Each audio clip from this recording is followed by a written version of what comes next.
What's going on, friends? It's Anton Daniels, and I gotta have a conversation with you guys about Teach Henley because you see how the sun is hitting me. This is no finesse, no makeup, no filters, no none of that. This is 100% Teach Henley. I use it in the morning as soon as I get up, right after I pray and brush my teeth, jump in the shower, and I'm hitting the streets because you never get a second chance to make a first impression. So even though they're giving you 40% off your first order, 20% off for life, even though you may get a free gift, forget all that, right? Because we would do this even if it was full price because it's worth that much. I'm in the streets, I'm kicking it with people, and I see Dusties everywhere. You don't want to be them. You want to separate yourself. And the way that you separate yourself is self-care. Ladies get it for the fellas. Fellas don't wait for the ladies to get it for you. I'm about to hit the streets right now, and I'm feeling confident. I'm feeling great. I mean, I already got confidence, but to have that extra boost of confidence, knowing that you've taken care of yourself and you set yourself apart from all of the rest of the sheep that's walking around making bad decisions on a daily basis. And it's reflected in their actions. It's reflected in the products that they use. It's reflected in the people that they follow. And so if you're trying to level up, if you're trying to make sure that you look good, they're going to send you the pack. They're going to give you all of the instructions on how you're supposed to use it. Then make sure you get your Teach Henley. Again, 40% off your first order, 20% off for life. Get your free gift. Make sure you tap in with your boy Anton Daniels because Unc is never going to lead you wrong. I would never have you use a product that I don't use myself. Again, they've been rocking with me for a long time. Make sure you get your Teach Henley. I love you. I appreciate you. I'm going to holler at you guys later.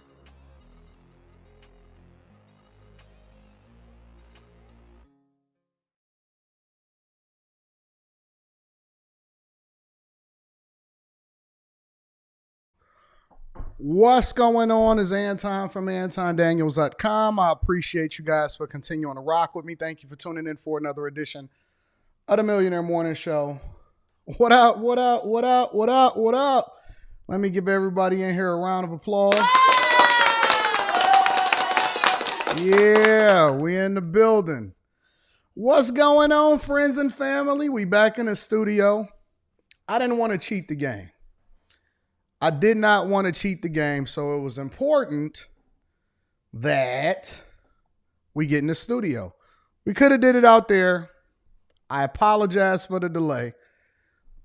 But when we here in Detroit, we got to make every single effort to try to be in the stew. What up, y'all? What up, OG, DJ Trey, K Cooper, Windy City Man, Dame Lee? Yeah, studio time hit different. We change our lingo. Oh, we in here. We are in here. What up, y'all? What's going on? I'm back at it. We in here. I appreciate y'all. I genuinely do appreciate y'all. So I want to let y'all know that before we even get started with the show. Do we got any housekeeping? After hours is tonight. After hours is tonight, so we got to make sure we tap into after hours. And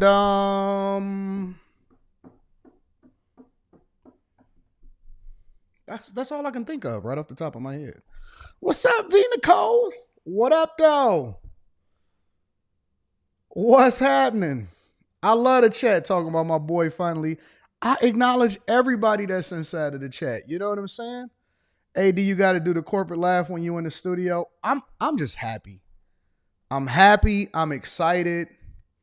I have a lot of real estate projects that's going on. I had a really big deal come through when it came to real estate, and so I was able to purchase.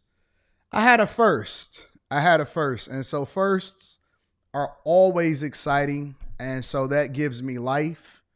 And I'm happy to be back in the city. I love Vegas. But coming back to Detroit, driving around the city and being able to jump in your car and all of that stuff, it's awesome. It's incredible. Yes, we do have Stock Club this week. So that is popping. And we just getting integrated back into the studio. I'm doing some redesigns in here. And so some stuff that's going on over there. And there's some stuff that's going on over there. Then I got the cleaners that's coming in. And they're going to be making sure that everything is good. I got some new shows that I plan on piloting over the next couple of weeks. So that should be impressive. And I'm excited. So first and foremost, before I even get started with the show, is my audio good? Let me know inside of the chat if my audio is good. Let's switch these around.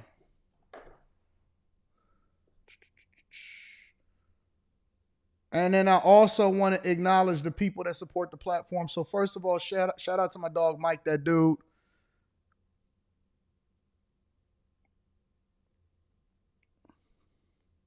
Shout out to my dog Mike, that dude on Cash App. Thank you for holding me down. And hope I've been enjoying that nice weather. The weather changed real quick. My audio was good. Okay, so we're in a good space. Yeah, the weather has been getting good. I'm trying to figure out when I want to bring out my cars. You know what I'm saying? So you don't really want to bring out your cars too early. I drove the Challenger, the Hellcat. I got a jailbreak. I'm thinking about trading it in. The only thing about trading in your cars and going to get something else, because I was thinking about getting a Demon 170, but it's not really that drivable. You know what I'm saying? Like, I like to drive my cars. And the other thing is, I bought my Hellcat new. You know what I'm saying? I'm the only person that's ever driven it. It ain't been dogged out. You know, it got less than 2,000 miles on it. And so I pulled that out last week before I shot out to Vegas. But I don't know. You know what I'm saying? You don't want to pull your cars out too early, because I heard that the weather is supposed to go back down a little bit for the weekend before it starts to break out next week. So it's really just a patience game, you know? It's all about patience, trying to figure that out. I love cars. You learn to appreciate them a little bit differently when you live in a space where they actually get snow. The ZL1X, you know what? The underpaid doctor, I was thinking about, let me know what y'all thoughts are on this, and then we're going to get started with the show. We got a lot to cover today. We're going to go over Condoleezza Rice. We got to talk about the actual Rihanna house shooter. I think her name is Ivana Ortiz. We're going to get into Charlamagne. He actually responded and talked about the Breakfast Club. We got Trump. He did a press conference where he took questions from reporters on the latest with Iran. We got a lot. Sharon Moore, we need to revisit that, because it's really loud when you're being castrated and your name is killed in a court of public opinion, but whenever you actually go to court, nobody wants to talk about it anymore. The story is passed.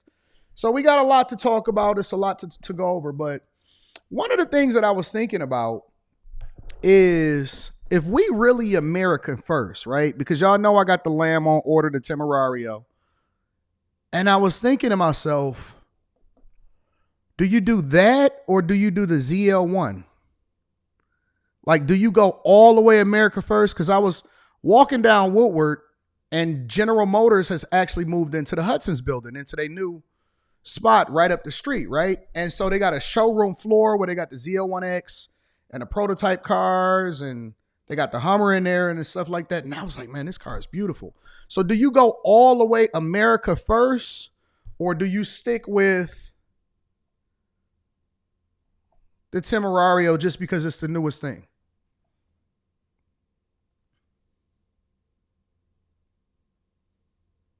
The car said the Lamb.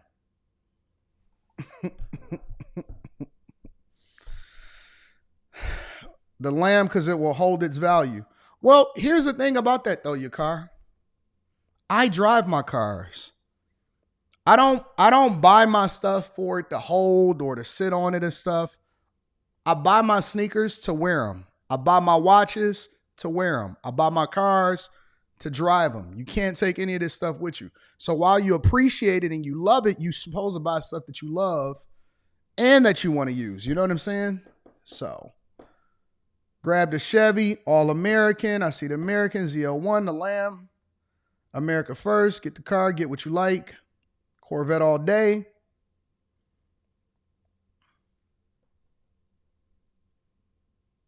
Go Lamborghini. All I got are GM trucks. Italy is the word.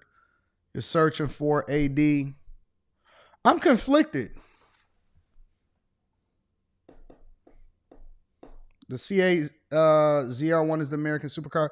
I don't even know if they have any available.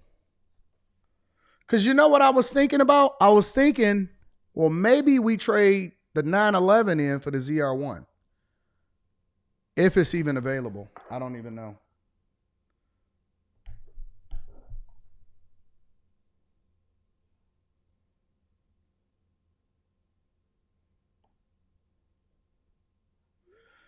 The other problem with that, though, is that in Detroit, Corvette is king.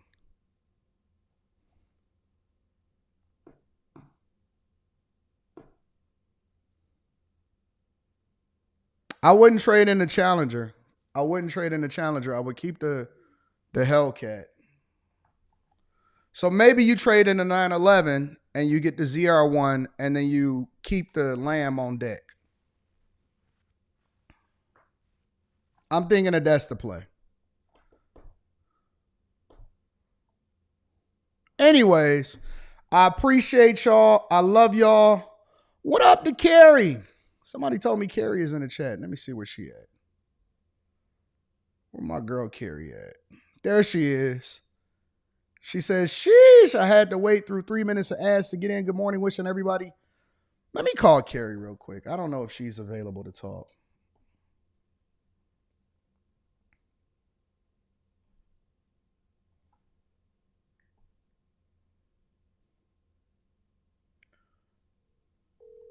We got a Carrie sighting. So anytime we get a Carrie sighting, we got to make sure that we tap in with her. What's up, Carrie? How you doing? How you feel? I had to wait through like 3 minutes of ads to get into your show. You must be. I must be what? I don't know. You must be doing something. I ain't got nothing to do with that. That's you too. You must be doing something. But hi, everyone. I appreciate. I watched the latest Carrie Spencer episode. You did? Girl, I'm about to fight you. I got a personal bone to pick with you about something else. What I do this time? You don't want me to say it on live. I'll just say somebody unfollowed somebody. What, I unfollowed you? Mm-hmm. Well, you know what, Carrie? Honestly, I don't remember that. But let me get a little bit of insight to that. Who do I follow, Carrie? You follow what? I don't know. Who do you follow? Carrie. I mean, okay. Only from a business perspective. I don't do no personal follows. Yeah, but and it's okay. It's Carrie, right. what's the point of following on the internet when we know each other in real life? I don't follow my mom. I don't follow my daughter. I don't follow anybody. I understand. It's all good. We talk regularly. Why would we follow? I get it, but I was late to the being followed party. I got you follow me last, so you last in, first out. But it's all good. No, I'm being funny. I understand. It's nothing personal. But I'm happy that you saw my video. That was cool. Yeah, I loved your video. It was dope. I appreciate that, and I appreciate the people who have come over and support the channel. It's kind of cool that people want to talk about God, Anton. Well, here's the thing, Carrie. Here's a question that I have for you before I start the show. How do you feel sitting in front of a microphone now that you have the experience that you have? Like, how do you feel doing it solo and spending more time building your platform?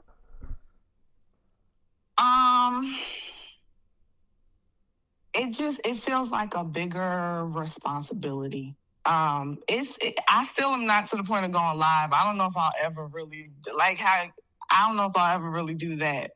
But, yeah, I get it. But it feels it just feels like a bigger responsibility, because at one point in time, I was really making my videos for me, accountability, and for anybody who would see it. Now that there's been people who have come over there and really interact and all of that, it just feels different. It feels like a blessing though, but it feels different. And I feel like I got a good amount of experience by being on the panel in real time and dealing with negative and positive feedback. And it gives you thick skin too. It definitely gives you thick skin. It definitely gives you thick skin. It just reminds me to be mindful of my intention. And that's pretty much it. I can't control anything beyond that. So, well, make sure you stay consistent. Don't drop an episode and then disappear for the next 2 months. You have to be consistent. And even if it's not necessarily about growing a platform and it's more about pouring into people or helping people or giving people whatever insight that they need based off of the inspiration that you have for them, in order for you to make that impact, you got to stay consistent. Yeah, I'm working on that. Yes, sir. Yes, sir. All right, let me know if you need anything. Right. Okay, will do. All right, bye. All right, bye. There is Carrie. Y'all get y'all Carrie sighting. I know y'all be fiending. If y'all want to actually go and see what she's talking about, then y'all need to go and subscribe to her channel. You know what I'm saying? Go and subscribe to her channel. Go and check her out. And be open to what she's saying. Open up your heart so that you'll be able to receive some of the stuff that she's talking about. Shout out to my girl, Carrie. Shout out to all of my content creators. Shout out to my good friends in real life. Yeah, let me read some of these super chats and then we'll go ahead and get started with the show. But again, we got after hours tonight. It's going to be popping. Coach Chris says, is it worth it to get a financial advisor? No. I think that you should just work on being able to master your finances yourself. Don't depend on nobody to do it for you. Anxious. Shout out to my dog, Windy City, man. I appreciate you for the super sticker. William Collins says, Mushroom Kings is in the building. Facts. All right, y'all. Let's continue on with the show. We got a lot to cover today. So again, I appreciate y'all. I love y'all for continuing to hold us down. If you have not already, make sure you tap into the Patreon. Link is in the description. Also, Teach Henley, 40% off your first order, 20% off for life. If you do tap into the Patreon, make sure you join the Discord. The link to the Discord is in the description of any of the most recent videos. We have a stock club coming up this week, and we got a vlog post. All right?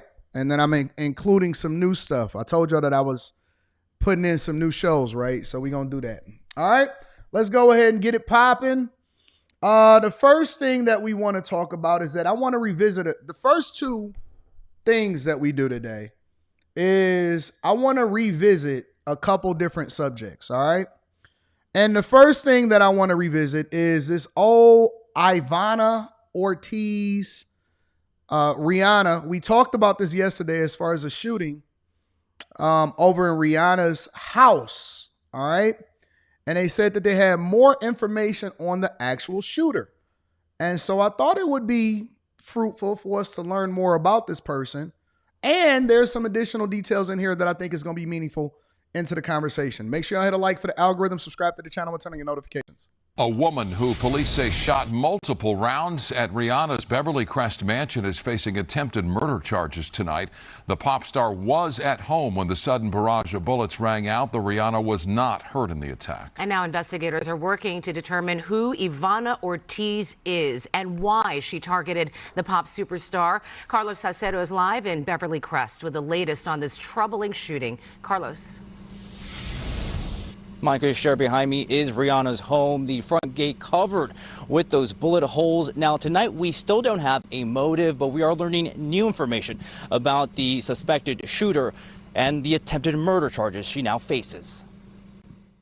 That girl, the way that Rihanna wants to kill me, she's the one who wants to kill me. This video blog from Ivana Ortiz, posted 2 months ago on her YouTube channel, rants about Rihanna wanting to kill her. Authorities say the 35-year-old Florida woman somehow traveled to Rihanna's mansion in Beverly Crest Sunday afternoon and fired off multiple rounds through the music icon's front gate. Wesley unit, shooting just occurred, 10 gunshots fired. Can we start recalibrating the culture and society today? Anton, what do you mean by recalibrating? Can we start having a conversation on everybody that we follow are not sane? They aren't sane. They're not right in the head. Remember the story that I told y'all about where back in the day, they used to have children in the different rooms that were unstable or maybe a little bit on the spectrum, on the far end of the spectrum that we didn't necessarily think was logical. And so then they had the No Child Left Behind. They tried to save money. They started putting everybody in the same classrooms together. We didn't know the difference between the Neanderthals and the crazy chicks from the regular everyday people that we should be interacting with, and they needed extra help, but they just decided to combine everybody into one classroom. Make insane asylums great again. Facts, bro. Facts. Can we start understanding that sometimes what we deem as entertainment is literally insanity? It's not always right. It doesn't always make sense. And so we watching this, you know who resonates with me when I'm listening to this story, honestly, is Jaguar Wright. When I think about Jaguar Wright, right? And here, I'll go even further. And all of the people that actually supported her and was like, oh yeah, she's making sense. Can we start, y'all like to say normalizing the fact that everybody is not in their right mind and we can't automatically qualify them just because they say that they know what they're talking about? This woman said on her channel, man, that should have been flagged a long time ago, and they should have had investigators out there looking at her and seeing who this woman is in the first place. What if something had actually happened to Rihanna? For a long time, celebrity obsession has been out of control. And instead of us learning how to control it, it's becoming more uncontrollable. To be visible, you have to literally make, I'm going to get back into the story shortly, but let me say this. It's not worth being famous or visible unless you make an egregious amount of money. It's not worth it being famous or having visibility unless you make an egregious amount of money. And the reason that I say that is not about the money. It's about the fact that you as a person have to be able to have enough resources to protect yourself and the people that you love. Because if you famous, but you broke famous, or you regular famous, or you just visible, because like I've even seen videos where people will be TikTok famous, or they used to be Vine famous, or they made a big name for themselves and then they just kind of went off and lived a regular life and then they went and got a regular job. I don't know, maybe they door dashing, maybe they working at a fast food joint, maybe they a waiter or a server, which is all normal. I mean, you do what you got to do to make money. And then the first thing that people do is they pull out their phone, they can't wait to upload it, and then they want to say that you fell off. Or they start identifying where you work at and all of this other stuff. And it's like, because you can't unfamous yourself. You know what I'm saying? But you have to have enough money to protect yourself. You got to have enough money in order to get security. You got to have enough money in order to separate your kids so they can go to certain schools. And it's for your family's protection. You can't not make money being famous because now you got to protect yourself. I seen people yesterday that was saying, when we was covering this whole Rihanna situation, and they said, well, she should have moved immediately. The first time, back in this time when so you supposed to move every single time somebody, you got to pick up and leave no matter where you are, no matter how much money you spent, no matter where your house is, no matter if the gated community or whatever. You got to pick up your whole life and relocate. First, y'all say that these people are too inaccessible. Now y'all saying that that's why people that have resources go and live amongst other people that have resources. Jupiter Island over there in Miami, Billionaires Row, all of that stuff. You know why they all live together? Because they have a sense of normalcy when they're amongst each other, because nobody is tripping off of the fact that they are who they are. That's why they live together. You know how many different people are trying to get on to Jupiter Island? You know, they got a security guard. Literally, they have a security guard. I've been on there before. They have a security, multiple different layers of security to check, to validate that you actually are a resident or you are an authorized visitor. I got in as an authorized visitor, and an authorized visitor to get onto the island because so many different people are trying to get over there to do stuff that they ain't even supposed to do.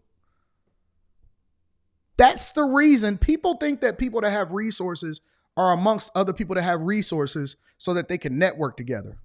They don't. The networking is just the normal part of life. The networking is a normal part of life. They're there because they want safety, protection, and they want a sense of normalcy. I seen the video of Rihanna at the grocery store. People go, oh God, Rihanna. I was listening to, was it J.R. Smith? Iman Shumpert? It was somebody. No. It was Kendrick Perkins. It was the Road Tripping podcast. And they were talking about Kyrie leaving LeBron and all of this and the real reason that he really left the Cleveland Cavaliers or whatever. And they were saying that they would have team dinners, right? And on those team dinners, Kyrie rarely ever showed up until it was like playoff time. And LeBron, and this is back when they was in Cleveland, right? And LeBron would always attend all events, right? Every single thing that they did, a team dinner, coming together to watch the playoffs or, college football or whatever. And they would be setting it up and LeBron would be at everything. And they said that part of the reason why LeBron, this is what they said. They said part of the reason Richard Jefferson, Kendrick Perkins, all of them said part of the reason why LeBron would always be at those events is because that was partially his way of being a normal person and interacting with people because he couldn't go outside. LeBron can't go outside. It has to literally be prepped, planned, security, know your mapping, your location, every single thing before he can even go outside, bro.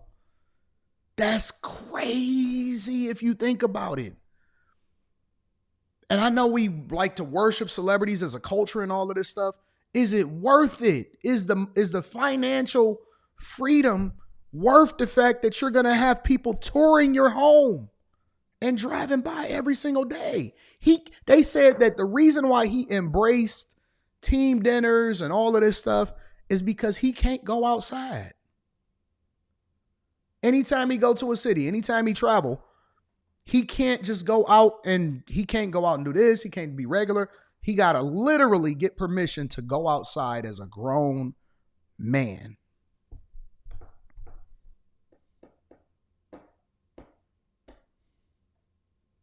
Crazy,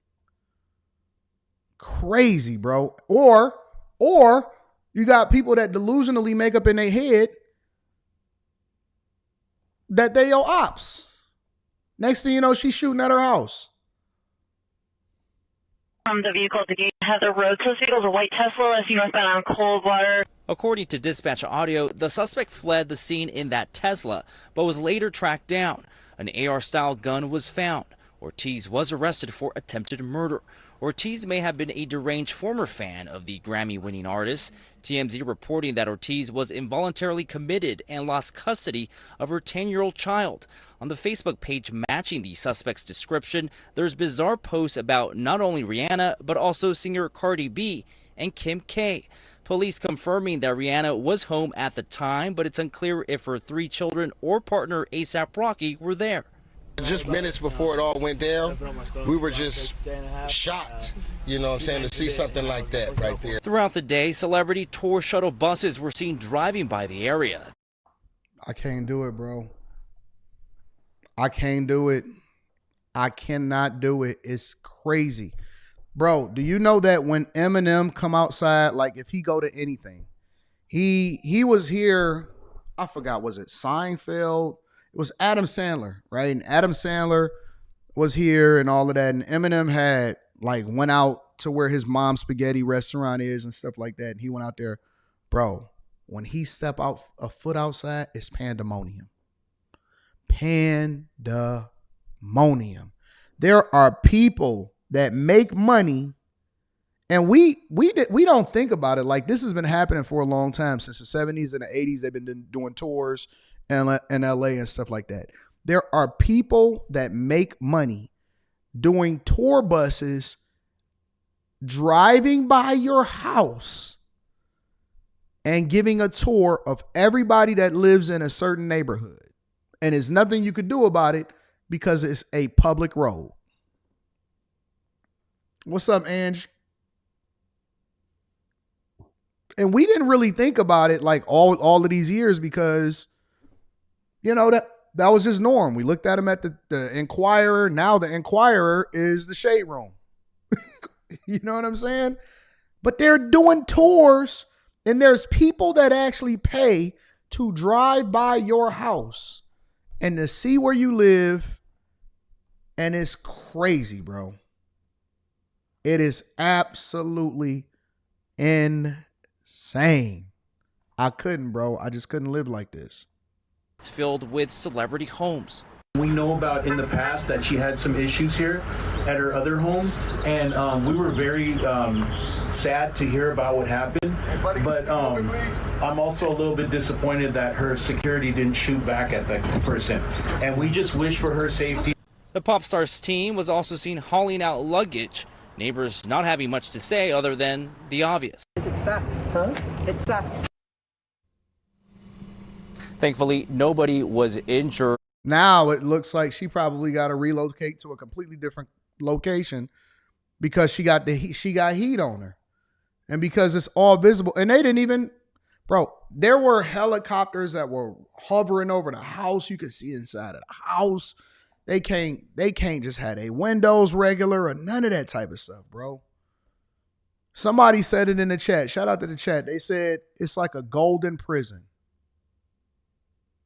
A golden prison. It's not worth it. And it's funny because everybody want to be famous until they get famous. Everybody want visibility. Everybody want clout. Everybody want all of this and that until you start to get the other side of it. There's a yin and a yang to everything. Everything in life is a yin and a yang. There's a negative and there's a positive. There's a plus and there's a minus.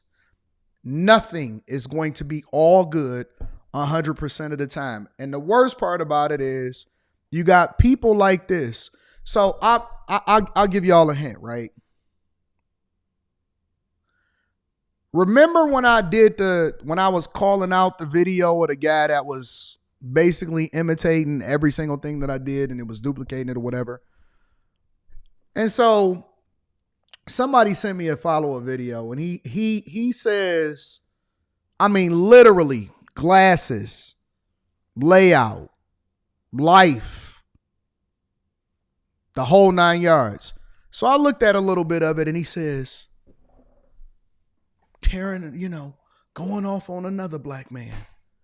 I just wanted to be like you. No. Listen. My goal is not to have you be like me.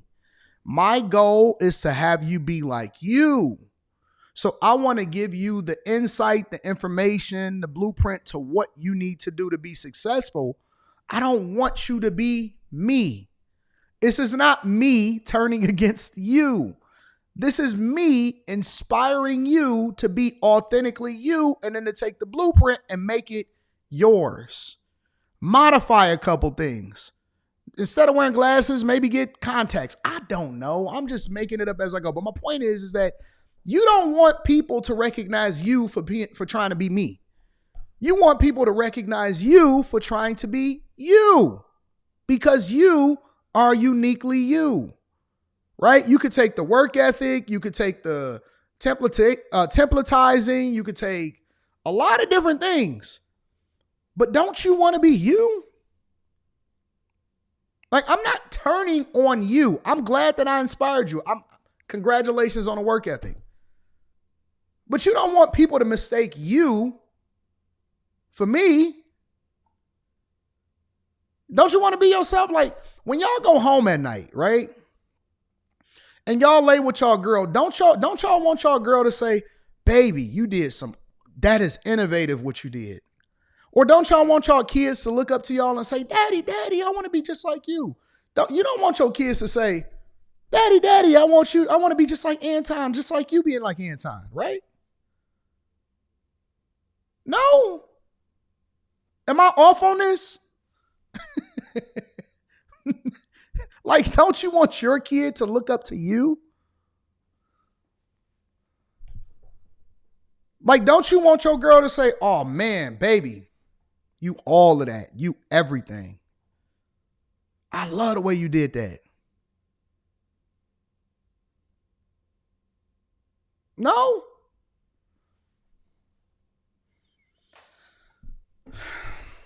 Again, make sure you hit a like for the algorithm, subscribe to the channel, and turn on your notifications. I could be off. I'm going to read the super chat shortly. I want to continue. And then you get mad at me because you copy me instead of you. Like, what did I do? I didn't do nothing. No. Everything that I do is uniquely me. Like it, love it, hate it, no matter what. The level of innovation that and the work ethic is uniquely me.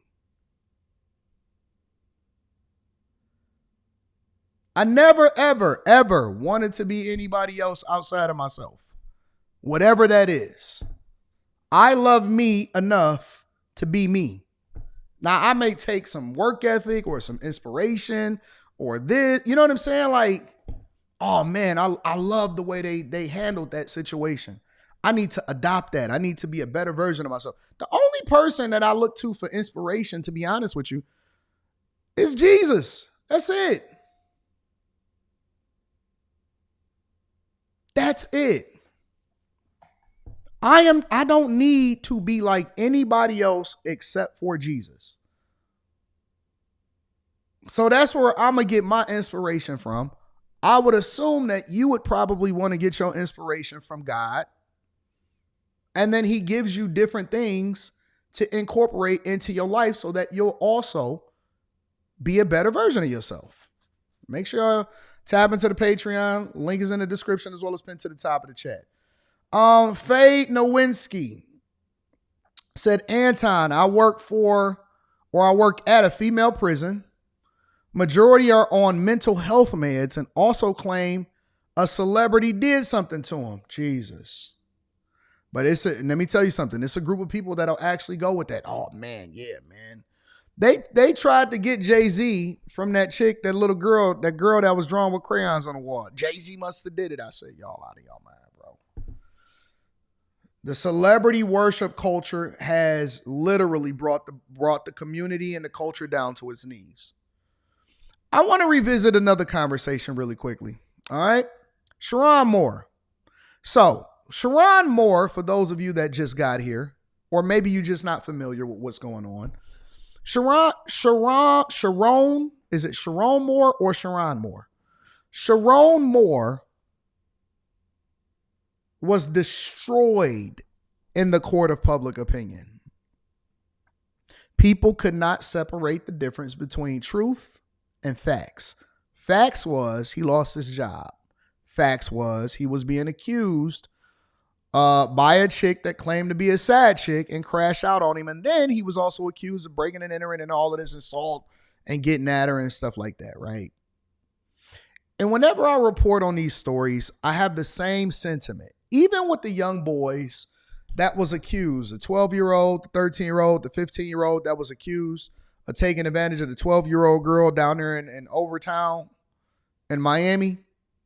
And even with that situation, I said, this sounds horrific. If this is true, and even those young kids, I said, listen, we got to find out. We got to wait till the evidence is released.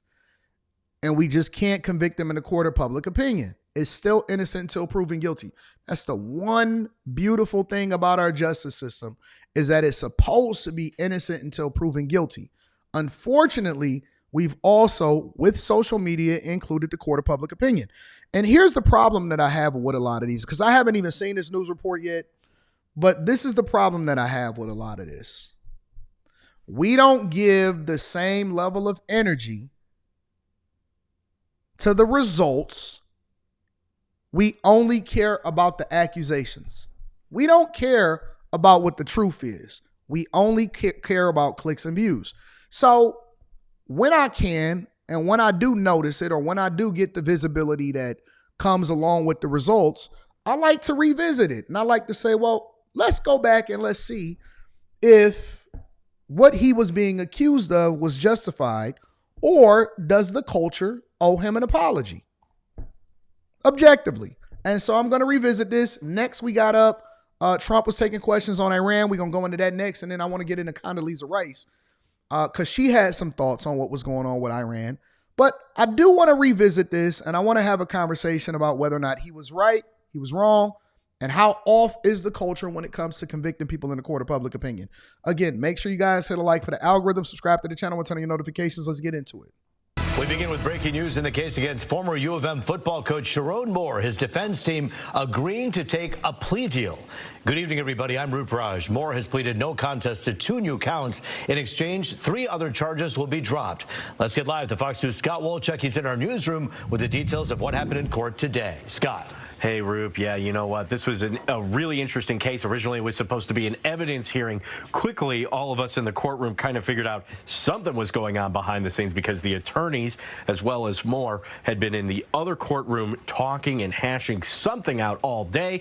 Eventually, around 2:30 in the afternoon, that's when they all came in and we found out about this plea deal. So what this deal does, it removes those original 3 charges that Moore had originally been facing. And the big one there is that felony breaking and entering charge. That one is dropped. Instead, he pled to 2 different misdemeanors. One is malicious use of a telecommunications device in the context of a domestic relationship. Now, that could carry up to 6 months in jail. The other one that he pled no contest to is going to have to be a trespassing charge, which is up to 30 days in jail. So he pled no contest to both of those charges in a deal. That means that his previous ones, those ones are thrown out. Take a listen. We did not at the time of issuing initial charges in this matter, nor do we believe now after additional evidence has been presented to us. Do not believe that there is sufficient evidence to prove a count of domestic violence in this matter. So let's stop there. Let's talk about it. The prosecutor says that they do not believe that there's a sufficient amount of evidence in any way, shape, or form to prove domestic violence, meaning that he was falsely accused of domestic violence. Now, nobody is debating if he should have lost his job or not. That is up to the university, and we've already covered that extensively. The university said that we don't think that you're painting a positive light on the program, and you're not even as successful as we wanted, to be able to overcome this whole situation. And so we're going to release you, right? We got this accusation from this woman, and she piling it on in order to try to maybe save herself or whatever. But as far as domestic violence is concerned, we're throwing this out. We're throwing this out. They don't have sufficient evidence that would justify a domestic violence charge. Now, the first thing that I seen from a bunch of different women was them saying how abusive he is and typical, especially when you're dealing with a snow bunny and all of this and so on and so forth, right? And his reputation is already ruined forever because you're never going to get any of those same people to even revisit this story. You know why? Because nobody cares about making corrections, and that is not going to be the thing to get clicks and views at all. Nobody cares about false accusations. Nobody cares about any of that at all. It used to be some form of journalistic integrity where you had to actually have a sufficient amount of evidence, or you had to separate your opinion from what you were deeming as a fact. And now we got all of these pretend journalists because they got 1,000 subscribers, 5,000 subscribers, 10,000 subscribers, 15,000 subscribers, 20, 30, 40, 50, whatever you got, that believe that their word matters when it comes to gossiping, because there's a difference between journalistic integrity and gossiping. And I think that both of them should exist respectively or respectfully in their segments. But we have now gotten to the point to where we're blending the two, and we think that people that are giving their opinion falsely is somehow, some way deserve the same level of credibility as the people that are gossiping or people that are doing some form of real journalistic reporting. He never touched her. He never touched her. Never, not once, put a hand on her. Or at least that's what they're saying. Never touched her. Historically and not what happened on December 10th. So we are obligated, as this court is well aware, legally and ethically and morally to not charge that which we do not think we can prove.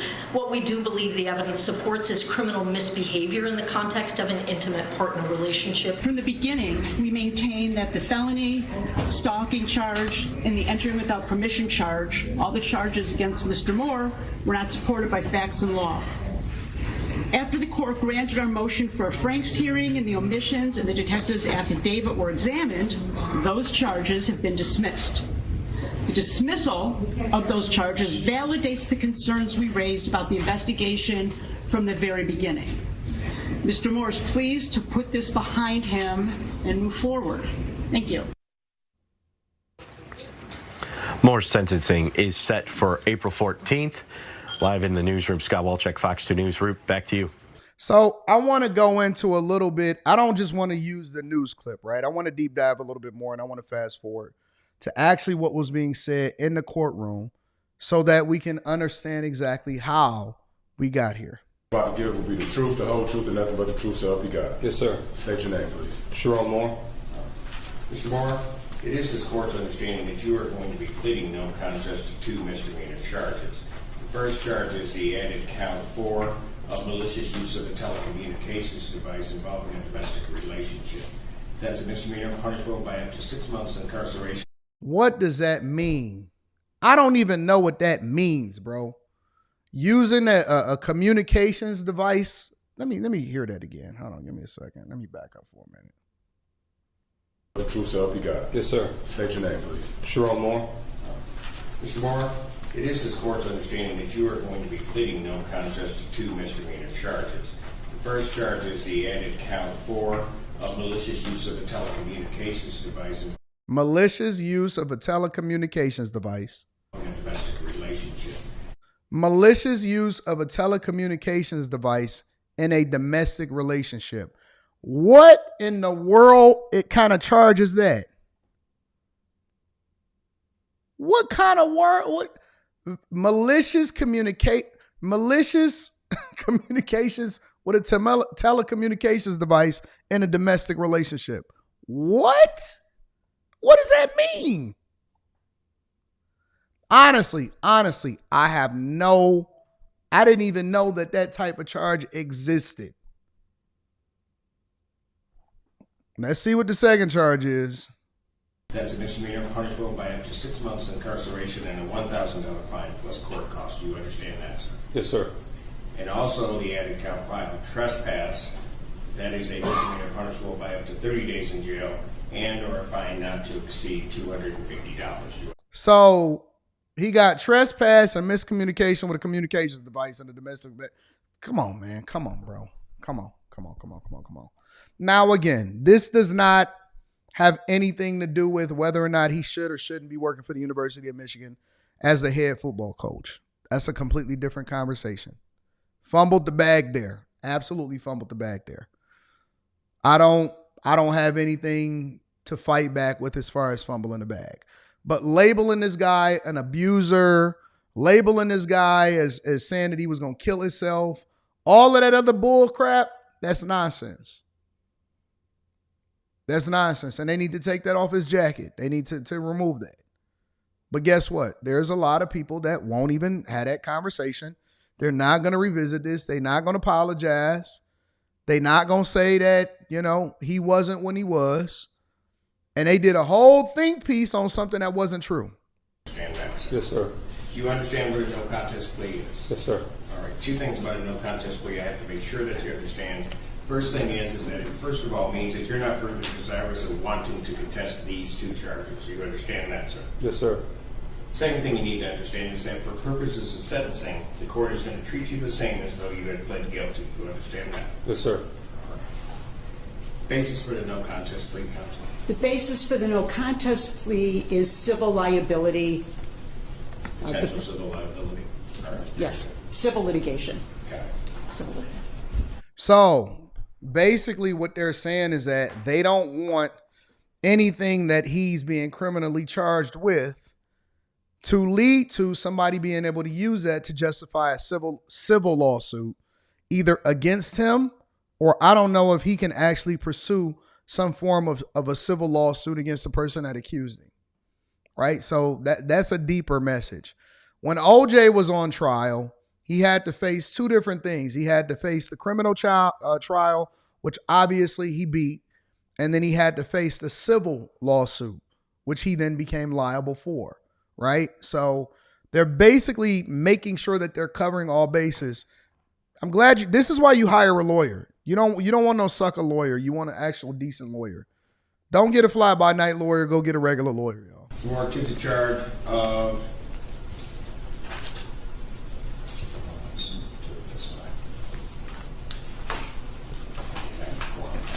malicious use of telecommunications device. How do you plead? No contest. To the charge of trespass. How do you plead? No contest. Now you understand that by pleading no contest, you'll not have a trial of any kind. Yes, sir. I don't think he has executed any vice rights forfeiting. I think he did, actually. I don't know. I believe he did an arraignment. Let me show you something. Let me show y'all something.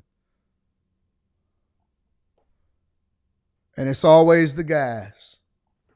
The guys are messier than the women. Ike Comp says, dude walked into this chick's house on some Romeo and Juliet type and threatened to take his life with a butter knife. How do you know that? How do you know that? That's not true. According to what is being said in court, that is not true, but it's always the men. Men are messier than the women that keep up some nonsense. And even though he's in court and all of the charges is dropped and the prosecution is saying that it ain't even close to sufficient amount of evidence to actually prove that is true and that is not true, somebody right after that, I'm telling you, bro, it's bad out here. It's bad out here, bro. Call that, sir? Not off the top of my head, sir. Pardon? Not off the top of my head. I have one that I printed up just so we can continue. I did go over the advice of rights form with my client yesterday. So him signing it now is acknowledging that he did review it yesterday. All right. Is that correct, sir? Yes, sir. All right. I'll let you say that.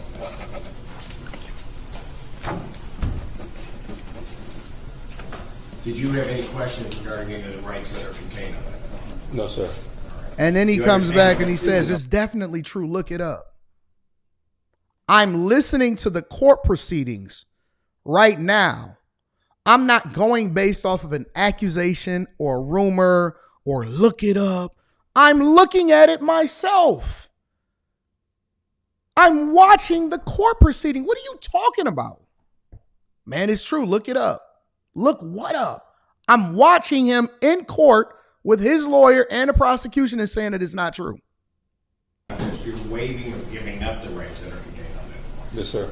Particularly the rights that are contained under paragraph 5. You'll see a copy on the podium, which are your trial rights. You understand that you're giving up that? Yes, sir. Right. You understand you're giving up your right to appeal? Yes, sir. Are you on probation or parole? No. Has anybody promised you anything other than what's been stated here today on the record to get you to clear? No, sir. Has anybody threatened you or coerced you in any way? No, sir. You're doing this voluntarily? Yes, sir. And of your own free will? Yes, sir.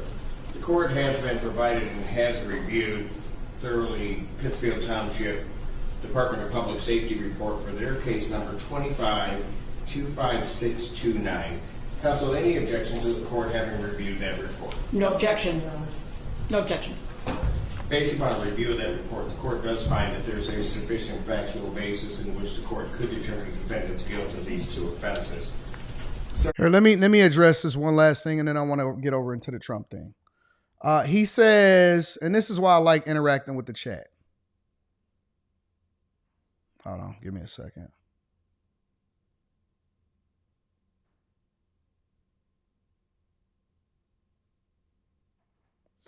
Ike says, when I say look it up, the prosecutor states this verbatim in the court transcript. And the original accusation, especially when, and this is why you need context, all right? The original accusation was that is what the case was. That was what he was being charged with based off of what the girl were saying. What they're finding is that it wasn't true. In the original hearing, especially when they were discussing bail and bond, right? That was what was said in the transcript based off of what he was being accused of. That's what they described it as. It doesn't mean that it's true. And now that we have the court proceeding just from a couple days ago, right? Now that we've seen the court proceeding, we're finding out that it's not true. So just because it was in a transcript does not mean that it's true. It means that was what she was saying, what he was being accused of, and the case was being made for him to not have bail, or for him to have certain bail, or for him to be able to have to stay a certain amount of feet away from her or whatever. Doesn't mean that it's true.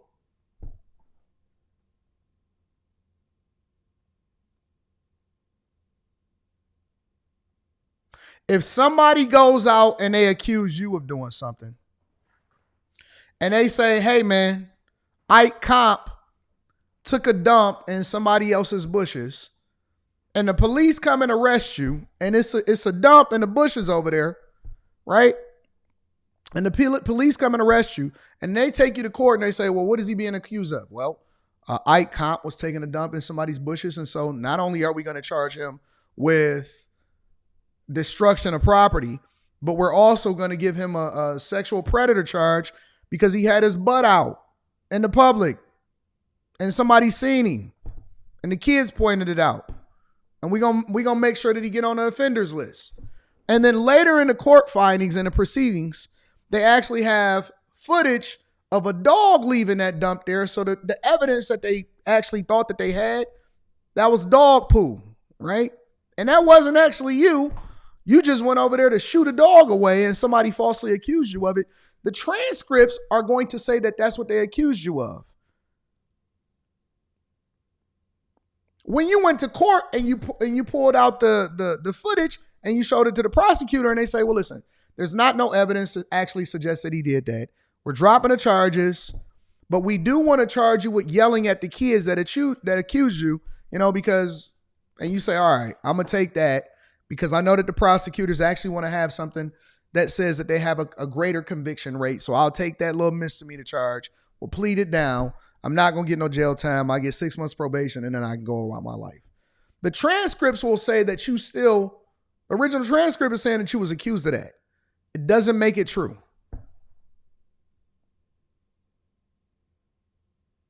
Look. It doesn't mean it's false either. Y'all bro, listen.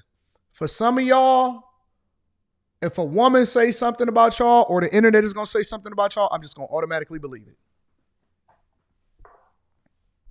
I'm just going to automatically believe it because I can't believe that we being this crazy. I can't believe that y'all actually have turned so feminine to where you don't actually go based off of what's happening in court. You go based off of how you feel.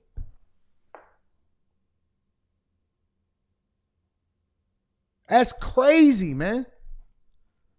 And it's all cool until it happened to you, and then you get falsely accused of something you didn't do, and you want everybody to believe you. But you part of the mob. You part of Rome. You fed right into the nonsense that wasn't true. But we don't care about that. Everybody is an armchair quarterback. They already know what happened. I seen it in his eyes. It looked like he did it.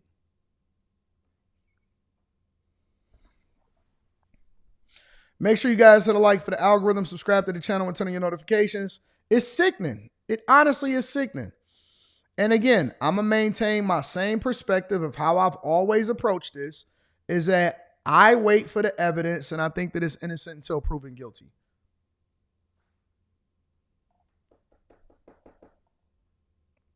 It's innocent until proven guilty. Make sure you guys hit a like for the algorithm, subscribe to the channel, and turn on your notifications. Sigma the Prince says, the mimic dude acting like the talented Mr. Ripley. That's spooky. What up to Sigma? I appreciate you. Still City Muscle says, just upgraded my membership, OG. Time to lock in and level up. Thank you for all that you do. Stay blessed. Shout out to my dog, Still City Muscle. Shout out to all of the Patreon members. Thank you to the Bag Chasers. Make sure you tap into the Patreon. Link is in the description. Teach Henley. 40, a whole 40. Like E. Fonzarelli, E40. 40% off your first order plus 20% off for life. Ladies get it for the fellas. Fellas, don't wait for the ladies to get it for you. It's a phenomenal product, all right? Phenomenal product. Also, when you're looking to level up and you tap into the Patreon, I want to make sure that you guys are tapping into the Discord. The link to the Discord is in the description of any of the most recent videos inside of the Patreon, all right?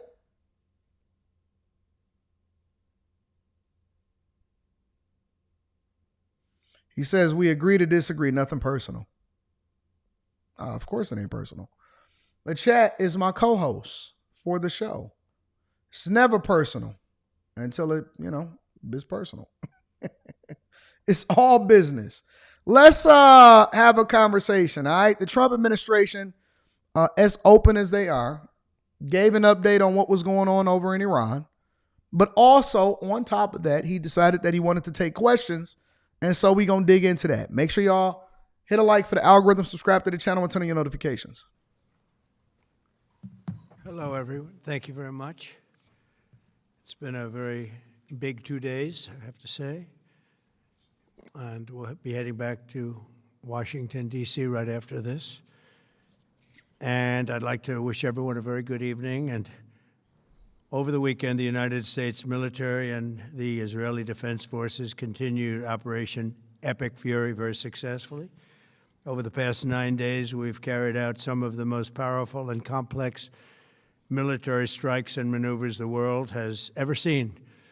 Now, you add that up to all of the other things, Midnight Hammer, getting rid of the nuclear threat from Iran, which was a big moment in history, in my opinion, and the great success we've had in Venezuela and all other places. Every place we've gone, we've had tremendous success.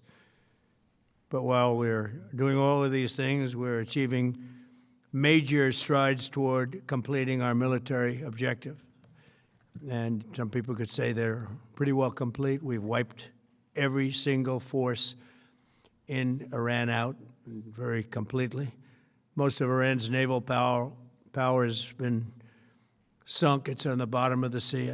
It's almost 50 ships. I was just notified it's 51 ships. I didn't know they had that many. Didn't last very long. And these are fighting vessels. They're meant to fight, but they're not meant to fight against us. We continue to target Iran's drone and missile capabilities. Their drones are way down. Their drone manufacturing's been hit starting today. We know all of the places they manufacture the drones, and they're being hit one after another. Their missile capability is down to about 10%, maybe less. We're also hitting where they make missiles and where they deliver missiles. We've struck over 5,000 targets to date, some of them very major targets, and we've left some of the most important targets for later in case we need to do it. If we hit them, it's going to take many years for them to be rebuilt, having to do with electricity production and many other things. So we're not looking to do that if we don't have to. Trump and the United States of America is who Russia thought that they were. When Russia invaded Ukraine, they said that it would take maybe a month in order to go ahead and end this thing. When Russia invaded Ukraine, I remember it was a big deal. It was just as big as what we see happening over in Iran. Actually, it was much, much bigger. Everybody was covering it. It was all over the news. And I think it was 2022 or 2023.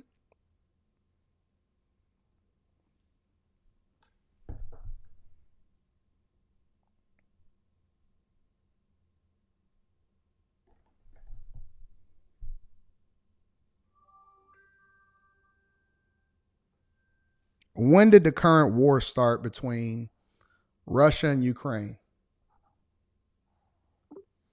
The current full-scale invasion started on February 24, 2022. Are you interested in specific details about the conflict? Nope, I appreciate you. February 2022. February 2022. We are 4 years in, millions, and I mean millions on both sides. Well over 1 million soldiers over in Russia have been killed. Targets inside of Russia hit.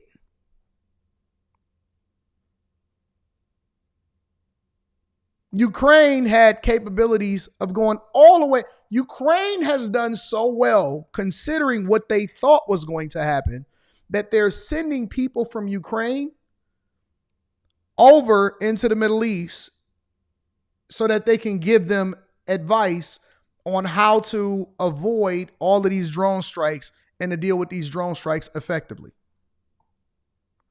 4 years. 4 years they've been fighting this war between Russia and Ukraine. Putin thought he was Trump. Russia thought that they was the United States of America. And it ain't the same. We are who Russia thought that they was in 2022. And now it's just pride. It's a pride thing now. Oh, man, I can't say that I'm defeated. He willing to sacrifice every single soldier over there in Russia. Willing to sacrifice every single soldier. See, we didn't know until the rubber hit the road. Honestly, that's the truth. That's just the reality. They said that they was going to be over there in less than a month. They put all of the tanks up. They had the tanks going in. They staged going in there. Next thing you know, they went in there. They had the initial big bang. And then after that, it was like, wait a minute. Where's all of these? All y'all tanks is destroyed. So they blew up all of the Russian tanks. They had troops over there starving. They didn't know how to get the food over to them. Next thing you know, we start looking on X and we start seeing one-on-one combat between Russians and Ukrainians. Looking like a movie. They start recruiting Korea to come over and send troops to fight in the stead of Russia. They start paying them in order to get some troops over there. They said, well, y'all starving anyway. We might as well just use y'all.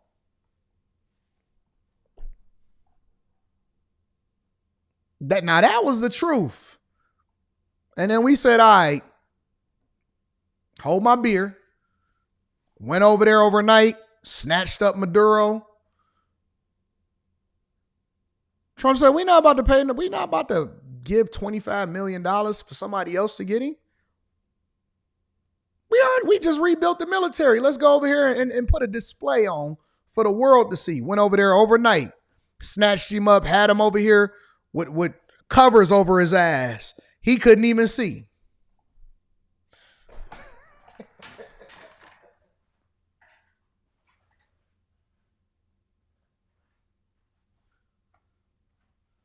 They had Maduro coming back same day. Maduro sent out a message. He had all of them troops. Next thing you know, he had them in cuffs. He was like this. He ain't know where he was. We ain't heard from him since. We don't know what's going on with Maduro. We know he was coming over here on a plane. They said Cuba is protecting him. They got Cuba security over there. Everybody dead. Everybody dead. Hey, man. Hey, Maduro, you coming out or no? Second in charge, she switched up on him. She said, we're working with Americans now. And here's the big part about it. Here's the funniest part about it. We made them pay to go and get him so that we can have a better relationship and we can choke off the oil over to Cuba so we can force them to get their act together. And we stopped Iran, China, and Russia from stealing oil over there from Maduro and the Venezuelans. And the Venezuelan people was like, yay! We made them pay because they was like, oh man, it costs all of these. It costs $1 billion+ and over for the. Trump said, nah, we're gonna get that back in oil. We're going to get that back in oil, and we're going to make Venezuela great again, and we're going to make the people happy, and we're going to do good business with them, and we're going to choke off all of the people that was taking advantage of it, and we coming to get Cuba, and we're going to limit the oil exports over to these other countries, including Iran. And y'all going to pay for it. And they say, yep, we cool with that. We good. He said, okay, so let me go ahead and write this off the list. Maduro, done. Got it. That was the test. All right, guys, now we know what we doing. Y'all ready for Iran? Y'all ready to go and get them boys over there? All of the naval fleet gone.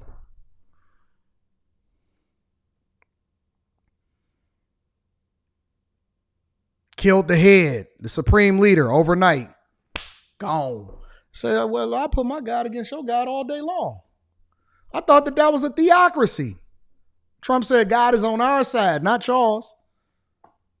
I'm just telling you what it looked like to me. Listen. Nobody is better equipped for war than us. This is what we do. If somebody wanted to even invade here in the United States of America, let me tell you something. Let's say hypothetically you was able to get through and hang out. We all strapped. So you can pull that over in Ukraine. You can pull it over in Iran because they ain't strapped like that. Everybody in America is rough terrain. First you got to get past the ocean. Then you got to if you get over here, it's over for you. Not only that, we coming to get you. We going to come individually. We taking a flight to your city and wherever you are in the world, and Americans is coming to get you. Listen, that's the last thing. The thing that you want the most. The thing that you want the most is you want to keep it over there where you at. So that we can have the raging liberals and all of them continue to protest and all of that. They harmless though. They're going to be out there protesting, getting mad in front of the Tesla dealership. They're going to do that. But everybody over here is strapped. Everybody over here is strapped. We all got guns. Everybody.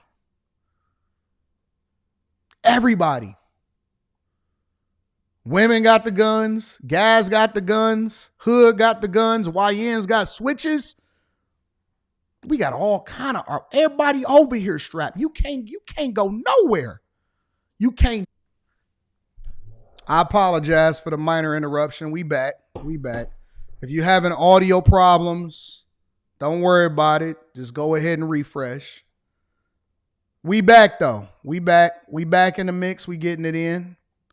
Let's continue on. Trump actually started to take questions in the White House. Let me see if I can go to some of these questions. Along with the people in the Trump administration, what we want to do. Thank you.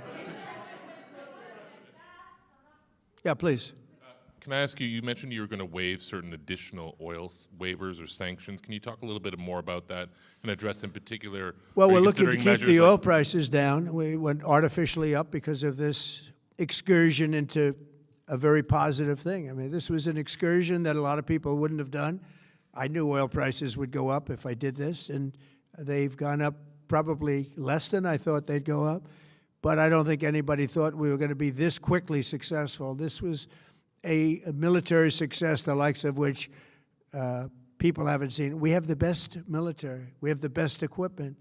We have, I believe, the best generals. We have the best. And this went very quickly. We talked about that with President Putin. He was very impressed with what he saw because nobody's ever seen anything quite like it. You know, Iran was a very powerful military country with all of the missiles. Now, you had the double attack. You had the original attack with us and Israel, and that knocked them for a loop. Then you had the B-2 bombers, which took out their nuclear capability, and they would have had a nuclear weapon within 2 weeks to 4 weeks. And they would have used it long before this press conference. And we might have had a much different press conference if we had a press conference at all. But it's been amazing. The military success that we've had is truly unprecedented. You've told your congressional colleagues that you will not sign any piece of legislation until the Save America Act is passed. Does that include the confirmation of Senator Mullen as your next DHS secretary? Does that mean a DHS funding bill? And Senator Thune said today it's not a matter of whether or not your Republican colleagues agree with the policy, it's about changing the process. In other words, getting rid of the filibuster to get there. So in order to get it, you're going to need Democrat votes. And what we're saying is the Save America, not the SAVE Act, which nobody knew what it was, the Save America Act, the Save America Act. And that's voter ID. We want voter ID. When a voter, we want to be able to see a picture of the voter. We want to be able to see that the voter is legitimate. We want, very importantly, confirmation that this voter is a citizen of the United States of America, and we want no mail-in ballot scams. So we have exceptions for the military, for sick, for disabled, and for people that are away, business trips or whatever. Even vacations will be very liberal in that. We've added two things to it: no men in women's sports and no transgender mutilization of our children. We don't want it's mutilization of our children, and we don't want that. So we added those two things. That's the 5 points. We have 5 very good points. It polls at 86% with Democrats. Think of that. The overall vote is 86%. With Republicans, it's 98%. And the only one opposed to it is a Democrat leadership because they cheat. They want to cheat. So we added those 2 points. We're going for the gold, and we're going to have to fight like hell. Now, certain things will happen. Certain things will take place. I'm here to do a great job for the country. But we don't have a country if we're going to have elections that are so corrupt and so dishonest like we've witnessed over the last period of time. I agree. And I don't think that any American should disagree with that. There's no reason why you shouldn't have to show voter ID before you go to the polls. There's no reason. I have to show ID to do everything. I can't jump in a car. I can't jump on an airplane. I can't do anything. You can't get into certain spaces. You can't buy liquor. You can't do none of that. You can't get into the dispensary if you don't have an ID. Nothing. Even if you have an expired ID, they make you go and get another ID. You can't open up a bank account. You can't get no money out. You can't do nothing unless you have a valid ID. Nothing. But yet we should allow for people to just walk up to the polls and determine who's going to make the country what it is, who's going to control the purse strings of the country, who's going to do that. You can't get a job. Facts, chat. You can't get a job without an identification.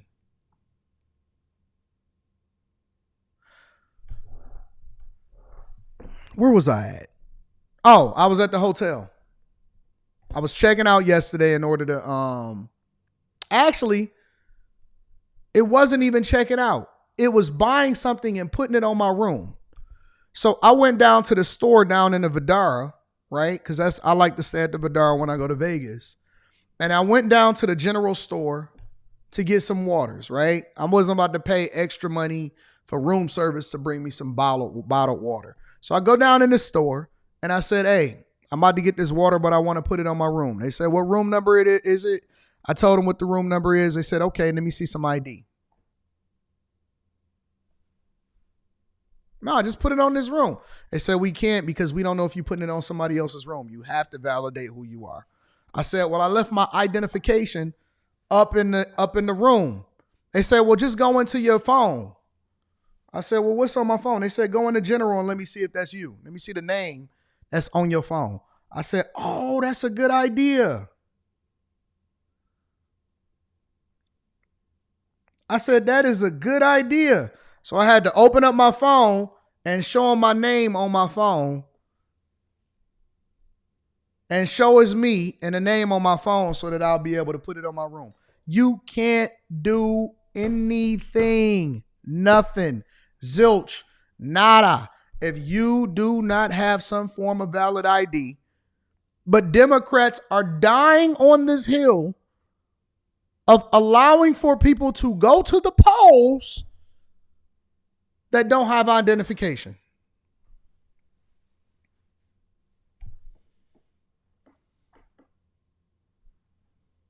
Crazy.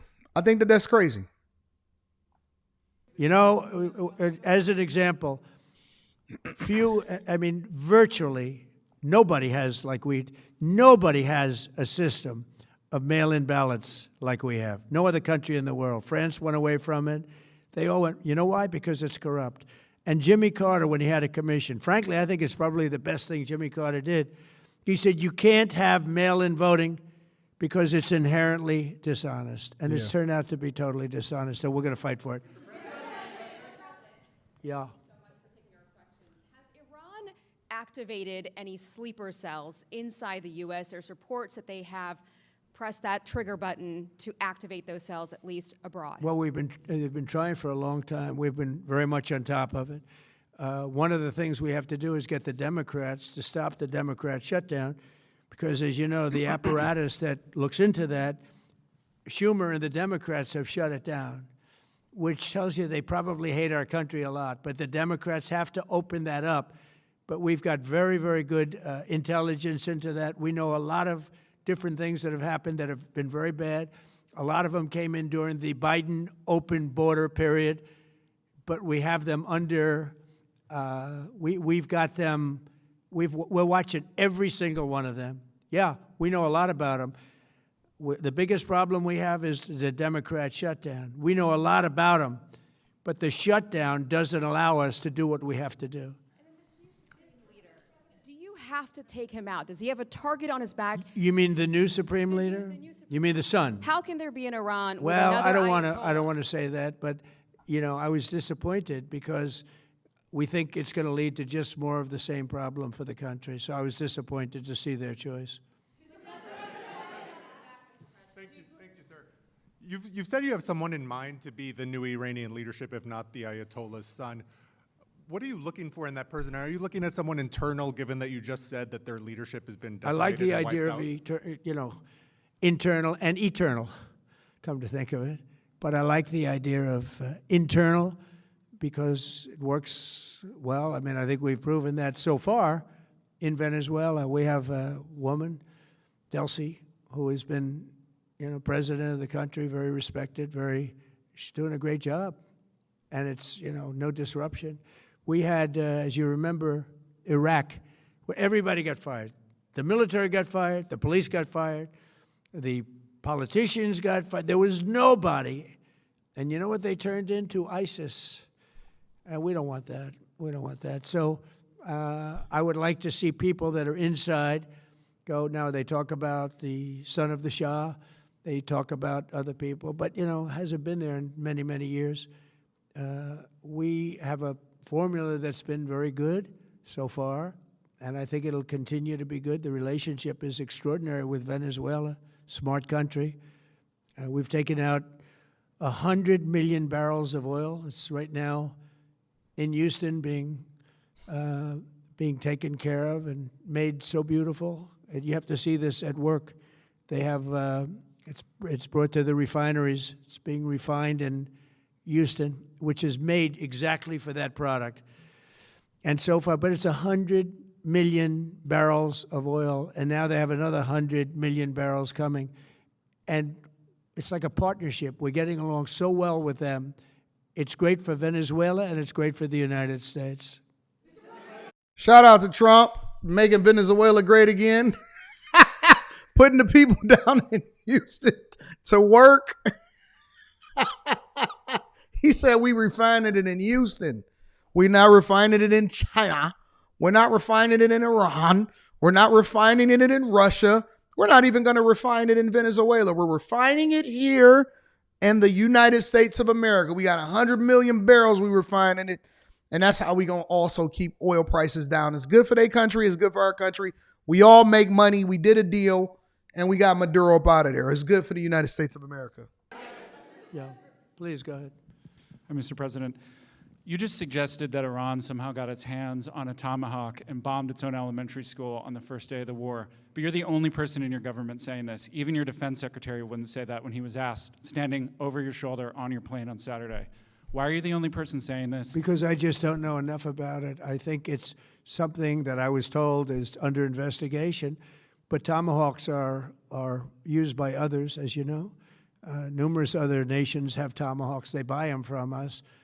But I will certainly, whatever the report shows, I'm willing to live with that report. Yeah, please. You said earlier that we've already won in many ways, but we haven't won enough. What do you consider enough? What's your baseline? Where they're not going to be starting the following day to develop a nuclear weapon. Where they'll look at that man and some other people from the administration and say, all right, we're not going to do it. They were not willing to say that. And when Steve called up and he said that to me, I said, well, here we go. Let's do it the hard way. But the hard way, I think, is probably the easy way. When basically I can see that they will no longer have any capacity whatsoever for a very long period of time of developing weaponry that could be used against the United States, Israel, or any of our allies. We have great allies in the Middle East, great countries that are allies. And they were staying out of it until they got hit. Someday they'll have to do a story. Why did he do that? Why did they do that? But they were going to hit them. If I didn't hit them first, they were going to hit our allies first. I believe, upon information and belief, but I believe that he was going to, they were going to take over the Middle East. They were looking to take over the Middle East. Now, had Operation Midnight Hammer not taken place, that was definite, because they would have had a nuclear weapon within a matter of weeks. But that took place. That was a setback. But look at the number of missiles they were able to buy and make over the last 6 months. And those missiles were aimed at various countries. And when you look at over 1,000 missiles shot at like UAE, they were looking to take over the Middle East. We got there first. We're lucky. I'll tell you what, the Middle East and those countries, very rich countries, are very lucky that I was president instead of somebody else. Shout out to Trump. Let me give Trump a round of applause. Give me a second. Shout out to the Trump administration for doing what needed to be done and not waiting. See, y'all the type of people that say, no, you hit me first. You hit me first. No, you hit me first. No, you hit me first. Knock this stick off my shoulder. Knock the stick, cross this line. Y'all wait to get punched in the mouth and to get sucker punched before you think that you got to deal with it. Nah. Once it's up, it's up. Oh, y'all don't want to do what y'all need to do? Oh, y'all still trying to make more weapons? Oh, y'all helping Russia over there manufacture more drones so that y'all can continue to extend this war? All right, well, it's up. We up and stuck then. It is what it is. Make sure you guys hit a like for the algorithm. Subscribe to the channel and turn on your notifications. Let me read some of these super chats. If I miss any, feel free to let me know that I missed some, because when it goes out or when it have to freeze, when I'm in the studio or whatever, then what's going on, big dog? When it freezes while I'm in the studio or whatever, sometimes it erases stuff and I can't see it. Casual German in the building says, special note, this is the second time the USA has destroyed the Iranian Navy within our lifetime. USA remains the king of logistics. R.L. Howard says, AM/PM scanned my ID to sell me a lotto ticket. Really? Everyday PJ says, do you not show ID when voting? We do in my state. We do in my state too. But apparently there's a lot of states where they don't. That's a problem. This is not a super chat, but I thought that this was interesting. G Santos 318 says, I'm half Venezuelan. There's no progress so far. Maybe worse. It got. Listen. What's going on, my friend? He said there's no progress so far. Blah, blah, blah, blah, blah. Right? Oh, snaps. Hold on for 1 second. Let me see something.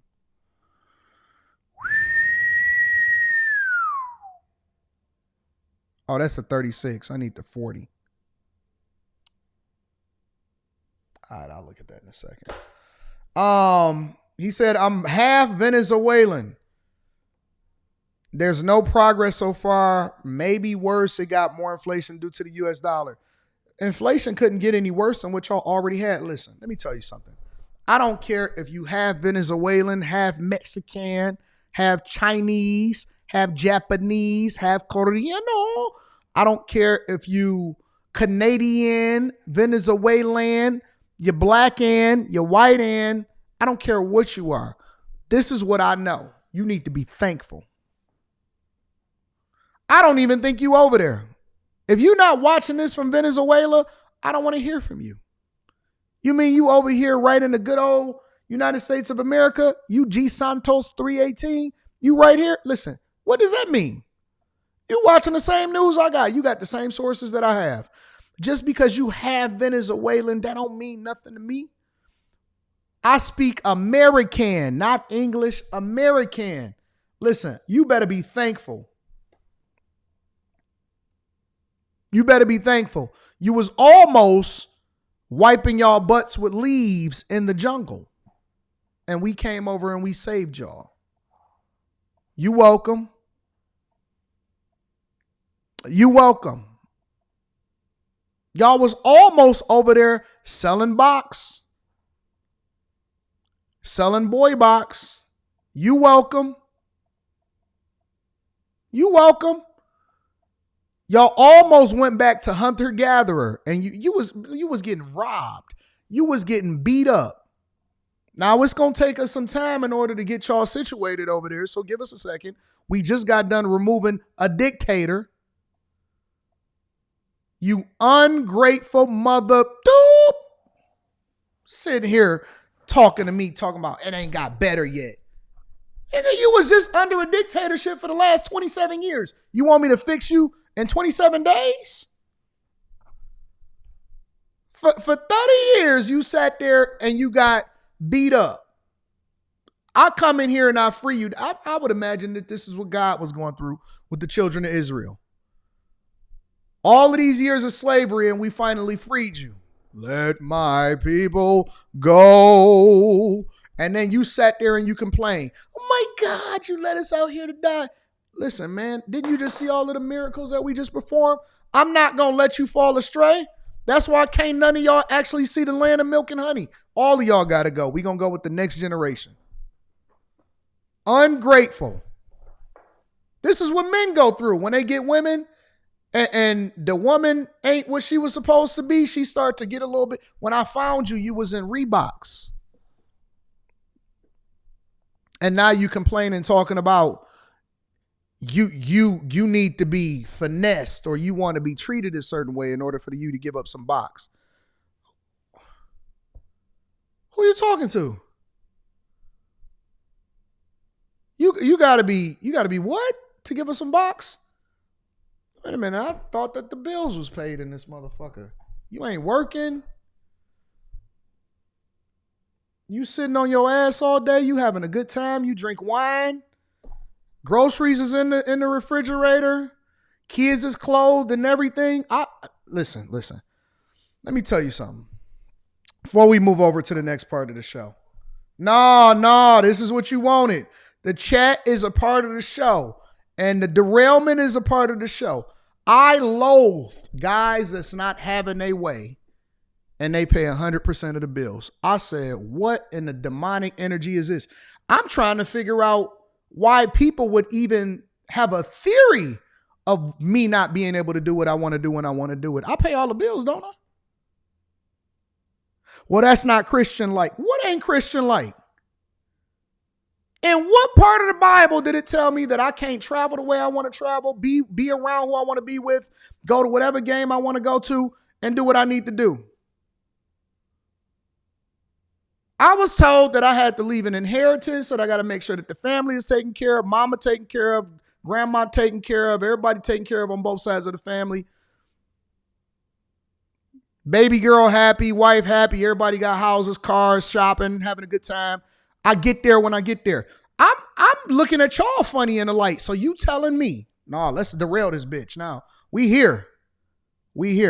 Millionaire Morning Show. Let's derail. You telling me that you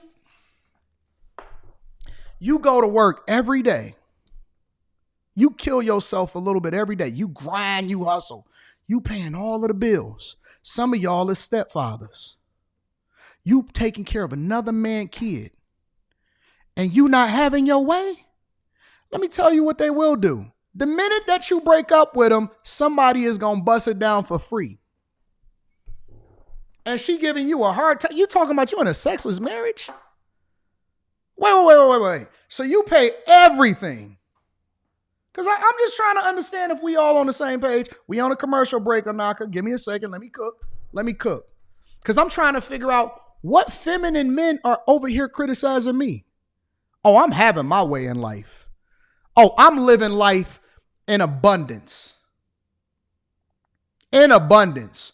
Ain't no way in the world you gonna sit here and tell me that I can't do whatever I want to do whenever I want to do it. This is not a partnership. This is a benevolent dictatorship. I am never going to subject myself to this feminine mindset that all of these men are out here. I heard a man call in the 2K show and said, oh my God, I can't believe it. This is the very definition of what masculinity is. Everybody happy, and I'm going to do what I want to do when I want to do it, and there's nobody that can tell me otherwise. I'm trying to understand this. For all of you guys, this ain't a question for the ladies. We don't care what women think. When men are having conversations, the men are having conversations. This is what I'm trying to understand. So when you got married or when you got into a relationship, they cut your balls off? When did they start neutering men? You telling me you pay everything. Car note, house, insurance, property taxes, healthcare coverage. You mean nobody is having any kind of problems in the house financially and everybody is happy? And you got to ask for permission to go somewhere? You're not having your way out here? You telling me you in a sexless marriage? Are you telling me that your girl is not responding the same way that my girl respond? Because see, my girl shut the fuck up. No words, no nothing. Nigga, they ain't got to answer to you. I'm looking at all of the reactions and I'm saying to myself, who are these feminine men that's in? What type of relationships are y'all in?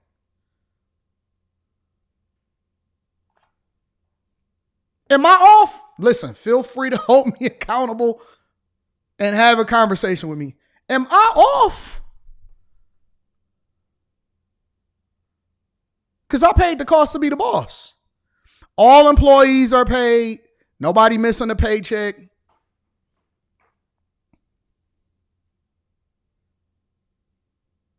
Y'all got to negotiate when you get home every day? Well, first of all, here's the real question. You got to come home at a certain time? Because I am where I am. I am where I am. And when I get there, the house better be clean and y'all better be having a grand entrance for daddy. The fuck is you talking about? I should be celebrated. I should be heralded as king. But y'all done gave in to this feminist mindset, and that's why you at home suffering. That's why you at home suffering. Counting your money. They checking to see what you done bought. What? Who? Where?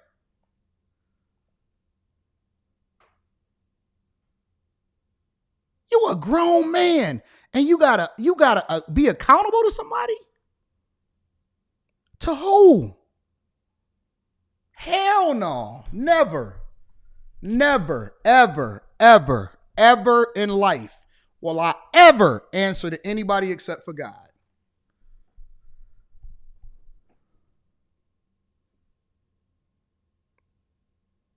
Ever. And if you are suffering, this is my commercial pitch. If you too are suffering from a sexless marriage, or if you have to be home at a certain time, give us a call and get a coaching call. Make sure you join the Patreon. Link is in the description as well as pinned to the top of the chat. Get you a coaching call today. Because ain't no way in hell I would rather be dead than sit there and be told what to do in my own fucking house that I pay for, that I built. You know why I don't share bills? You know why I don't sit there and go back and forth? You know why I don't go 50-50? You know why I pay 100% of everything? Because can't nobody say that I owe them and can't nobody tell me what to do.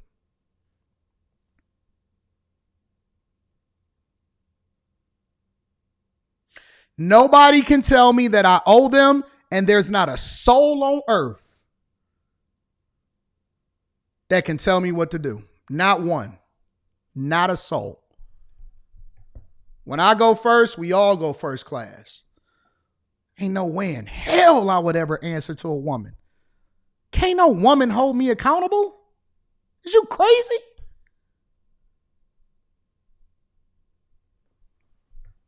Jesus. I feel sorry for you, not for me.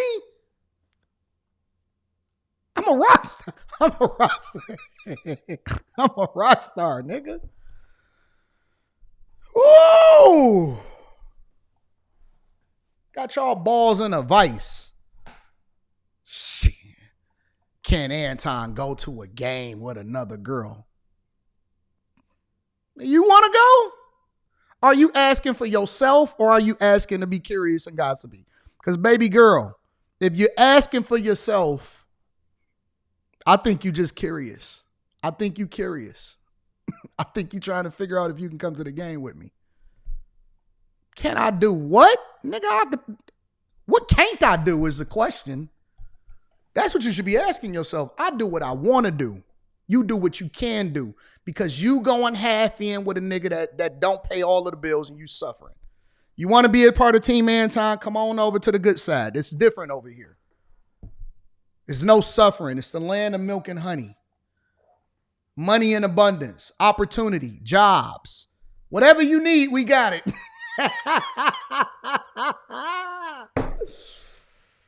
Oh.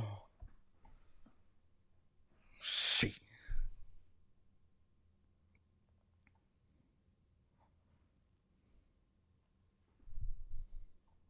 Y'all ready to get on with the show? Small derailment. That was just a commercial break. Y'all ready to get on with the show? Good God.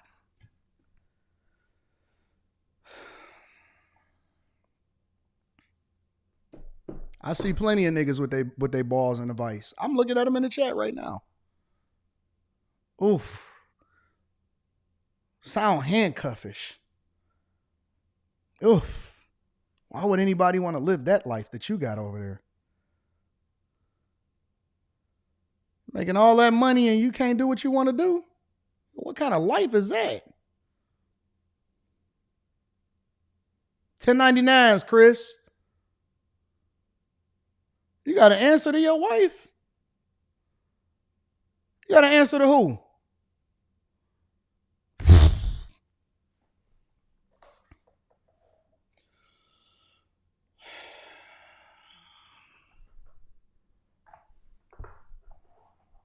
I call my girl right now and have them booking your girl a flight tomorrow.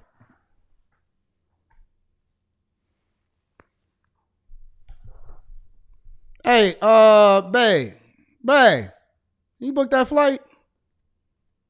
You booked that flight yet? All right, cool. Make sure you set up the hotel room too. Make sure y'all tap into the Patreon. Make sure y'all tap into the Patreon. Link is in the description as well as pinned to the top of the chat. Salute to the real ones. Niggas is corny. Somebody said you about to break up families. If you are in a type of situation where you suffering like that, then you probably you don't need to be there anyway, big dog. First, get your money up. Second, get your masculinity up. And then third, start taking control of what you got going on in your life. Niggas is nuts. I'm about to be out here paying everything and suffering at the same time. Boy, you smoking crack. How did I get here? Oh yeah, the derailment. Shout out to Jared Ruffin. I appreciate you, Jared. Run up a bag, big dog. Stock club this week. I'm ready. Yeah. What up, Mont? What up, Mont? What's happening, big dog? Long Way ENT says, new watch Rolex alert. Yeah, that is. That's exactly what they sent me.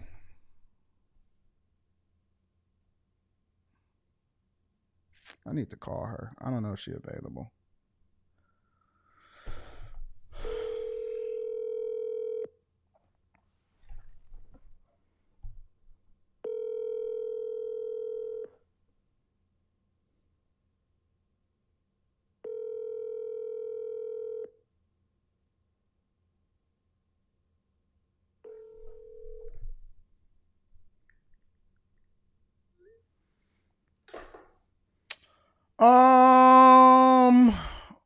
Shout out to Longway. How you know it was a Rolex? What you know about that?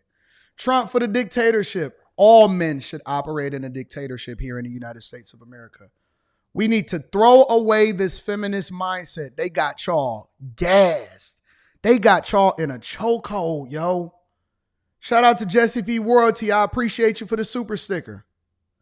Says, wherever I go, there I am. Facts. Facts.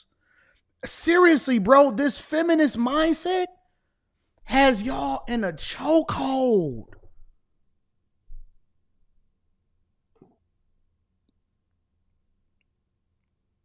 You a prisoner in your own home. That's crazy. I couldn't imagine. Onaka, I couldn't imagine. I couldn't imagine that shit. Fuck. I'm sorry, I had to curse a little bit on that. Let me see if I can switch the connection back to what it was. K. Cooper, we good?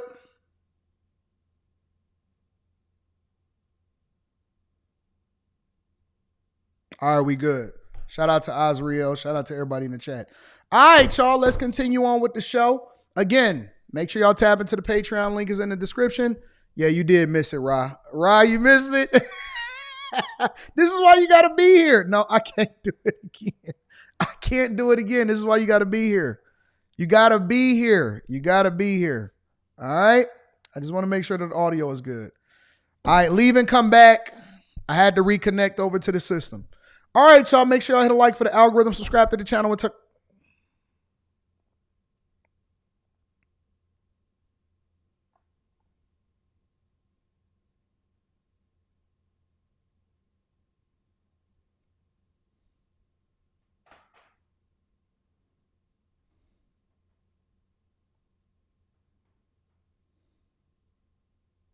But that wasn't set up.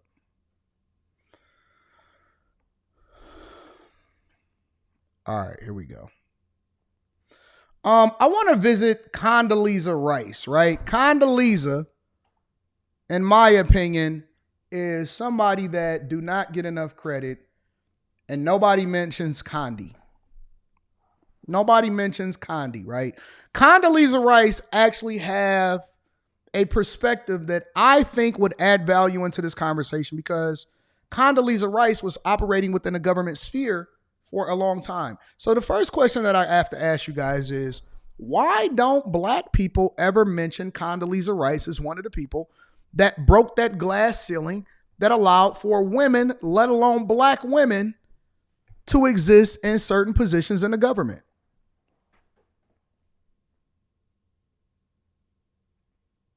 Why don't Condoleezza Rice get the credit that she deserves?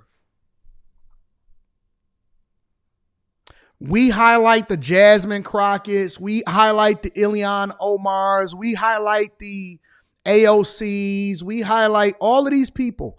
None of them, whether you're talking about intelligence, whether you're talking about insight, whether you're talking about being able to operate within an administration, none of them holds a candle to Condoleezza Rice. None of them. You know why? You said it in the chat. Because she's a Republican. And this is how I know that it's not about identity politics. It's not that you want to see more black people or more women or more black women in certain positions.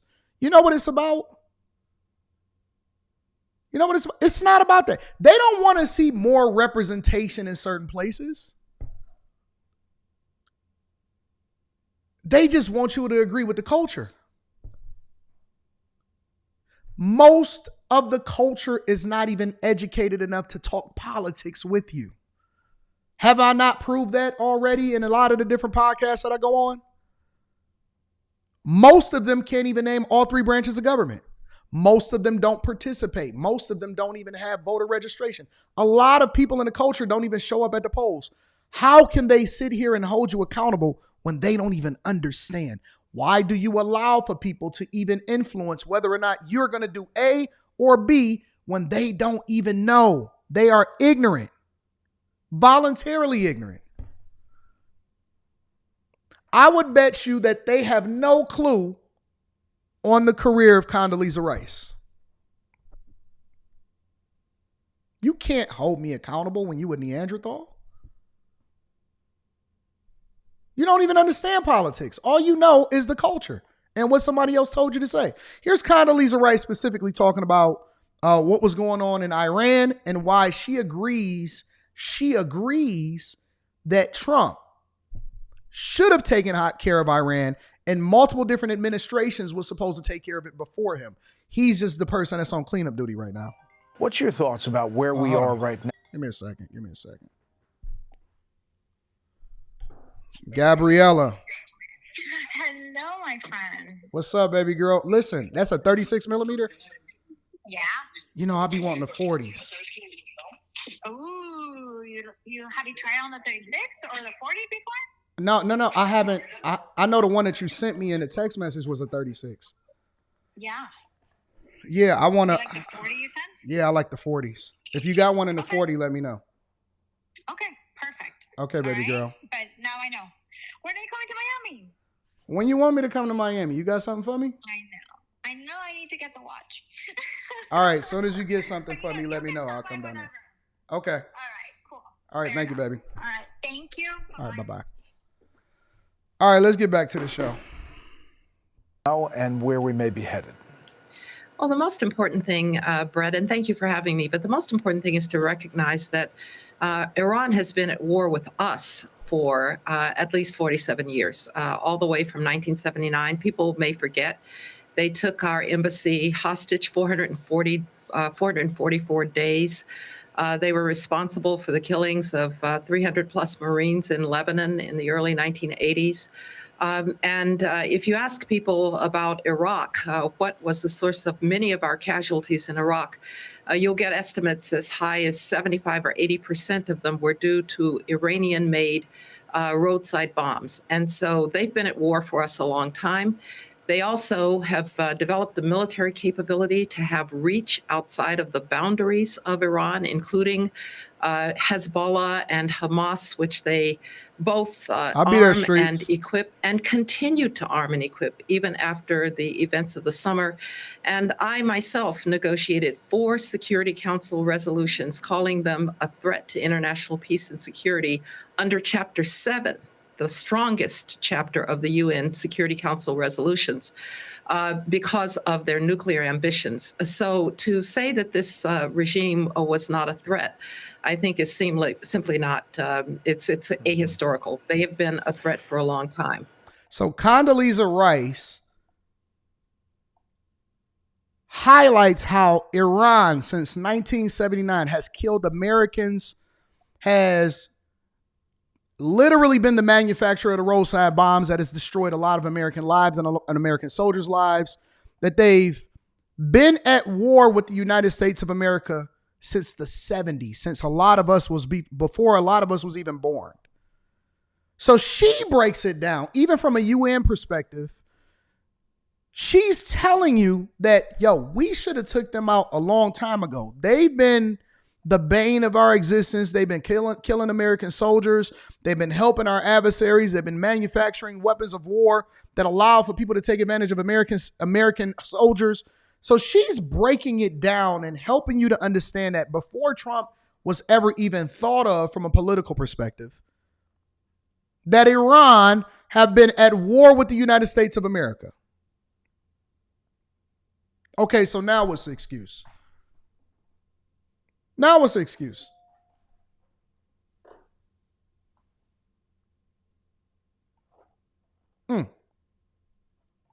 You know, you can praise the military's action, its effectiveness, how precise it is, the amazing things we're seeing every day of the U.S. military and the Israeli military, for that matter, while still raising questions about how long is this going to last?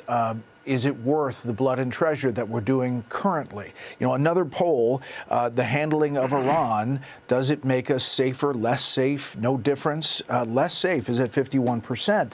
So there is this skittishness or skepticism out there, even if you're wholeheartedly supporting what the military is doing every day. Well, because there is uncertainty with any military operation and what the aftermath might be. But I think if the goal of the administration is to render Iran incapable of using its military forces outside of its borders, of threatening our neighbors, our allies, of threatening our bases abroad, which we're seeing they are capable of doing. If it is trying to deny them a conventional umbrella for their nuclear ambitions, that is a worthy goal. Now, what comes after? People are, of course, concerned about that.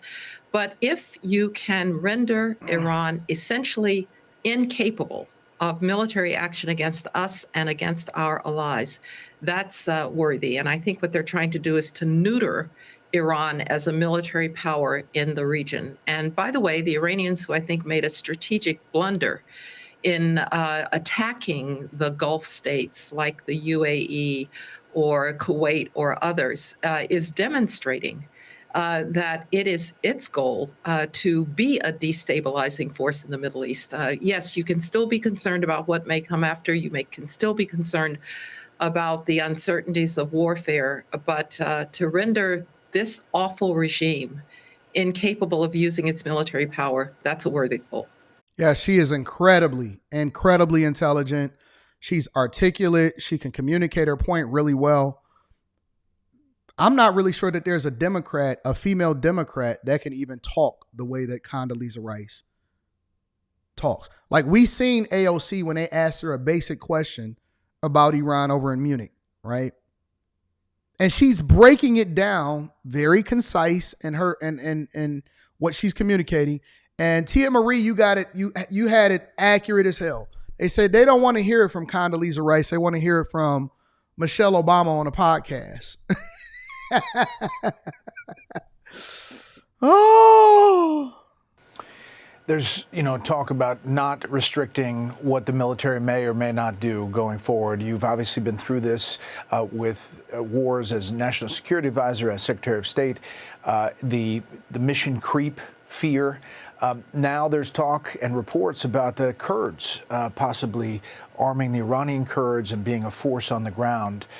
Your thoughts about that, knowing all you know about that region?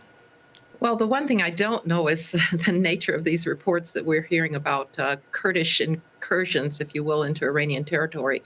And we probably ought to be circumspect about making judgments about what that really means in terms of Kurdish activity. Is it independent Kurdish activity? Is it somehow coordinated Kurdish activity? We'll learn those things later. But it does speak to the complicated demographics of Iran, and we have to keep that in mind. The Iranian population includes a large Azeri population. It includes a large Kurdish population. Those populations have been all the Iranian people have been badly treated by their regime, but there have been a lot of suppressions of those ethnic groups. So we do have to be aware that Iran is not a homogeneous population. It's also a population of over 90 million people on territory that's twice the size of Texas. So it's going to be a complicated set of circumstances here as we go forward. Somebody in the chat made a very good point. When we listen to Stephen A. Smith talk about Jasmine Crockett and how intelligent and, class personified, that's what Stephen A. likes to say, class personified. This is who we should be talking about. This type of conversation and intelligence from a woman that is in our political sphere is what we truly should be seeking as a representation of us. But she don't shake ass, and she don't have crazy eyelashes, and she don't wear wigs, Ain't nothing wrong with a wig or an eyelash. I'm not tripping about that. I'm just saying, as far as a representation of what women should look like inside of our political sphere, this is class personified. She's articulate. She can communicate her point well. She understands international politics. She's actually worked under presidents before. No, honestly, this is what we should aspire for our daughters. And I'm not even talking about just black people. I'm talking about people in general. They should aspire for their children to look up to somebody like a Condoleezza Rice. This is who we should be highlighting. Shouldn't be Cardi B. Shouldn't be Jasmine Crockett. Shouldn't be Joy Reid. Shouldn't be any of those. Condoleezza Rice literally is class personified. That's the definition of class personified. Just keeping it 100. This is what you should want and who we should seek mentors for.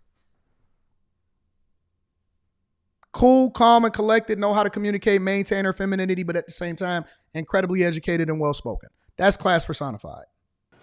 Last thing, you've been in the halls of power, in the meetings behind closed doors. Talk about this decision by Commander-in-Chief to do what President Trump has done and what that means big picture in the world looking at it. Well, I think you have to see this as a series, really, of events, starting with October 7th. Is she 71? Iran Really? demonstrated that it probably wasn't possible to deter their tentacles like Hamas. I'm quite certain that October 7th and Hamas could not have happened without Iranian training and equipment, maybe even planning. And then, of course, you had the events of June when the administration decided, along with the Israelis, to try and at least degrade and maybe even seriously set back Iranian nuclear capabilities. In order to do that, they were able to suppress Iranian air defenses. And so Iran is in a sense, defenseless then. And then you see that the Iranians are rebuilding their nuclear capability, that they're rearming Hamas and Hezbollah, and that they are essentially at this moment defenseless. They won't always be defenseless. And so the decision is to really at this point take care of it and render them incapable of those activities. So I see it as a series of decisions. I do think that bold it's ones. Big ones, but a worthy goal. Of course, we'll have to watch and see, but I do think that the question of making sure that you don't get mission creep is an important one. Taking care of Iranian military operations, military capabilities is very important. The other thing that this does do is it, particularly if you can do something about the security forces in Iran, maybe it opens the possibilities for the Iranian people themselves to try to determine their own future. But we're a long way from that. Madam Secretary, we really appreciate your time. Shout out to Condoleezza Rice, truly class personified, but she just substantiated why it makes sense, because we've been at war with Iran. Just because it hasn't been overt, we've been at war with Iran, and Iran has been arming all of our adversaries as well as killing American soldiers in multiple different ways since 1979. Make sure you guys hit a like for the algorithm, subscribe to the channel, and turn on your notifications. Let's continue on with the show. I got to read a couple of super chats. Let's see what they're going on out here in these streets. What's up, Just a Brown Girl in America says, I want to find Thomas Sowell and have a massive tribute to him. The Iggers will never... And he's getting very old. Yeah, I actually tried to chase that down. I don't know how to get in touch with Thomas Sowell. My goal was to interview him and just kind of pick his brain and see what his thoughts are. I'm not sure if I'll be able to do it before it's too late. But that is a great idea. There's a lot of people that's on my bucket list that I want to actually chase down. Curtis Taylor says, you hear Tiffany Henyard is running for a commissioner seat in Fulton County, Georgia. Well, guess what? I had planned on talking about Tiffany Henyard tomorrow. I plan on making that a part of my show. All right, so I got to pull up all of the content. I got to better understand exactly what's going on. I know, and you and I both know that everybody hit me up and was like, hey, Anton, Tiffany Henyard is running for this. And I heard that she's running as a Republican. Is that true? Somebody told me that Tiffany Henyard is running as a Republican. Somebody substantiate that for me before we get into the next part of the show.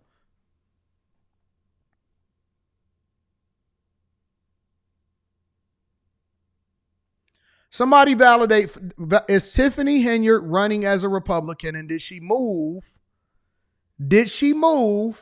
from Illinois down to Georgia?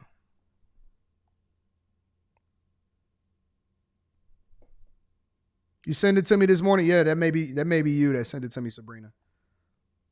Did she move from Illinois to Georgia? Let me ask y'all a question before y'all confirm that for me. Did she move from Illinois to Georgia?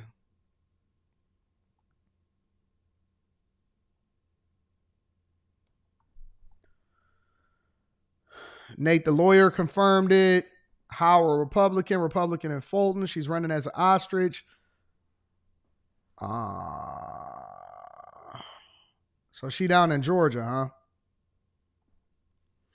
All right. So question before we get into the next part of the show, because I want to go over to my lunch ladies on The View. Why is it that when all black people have problems, says she did,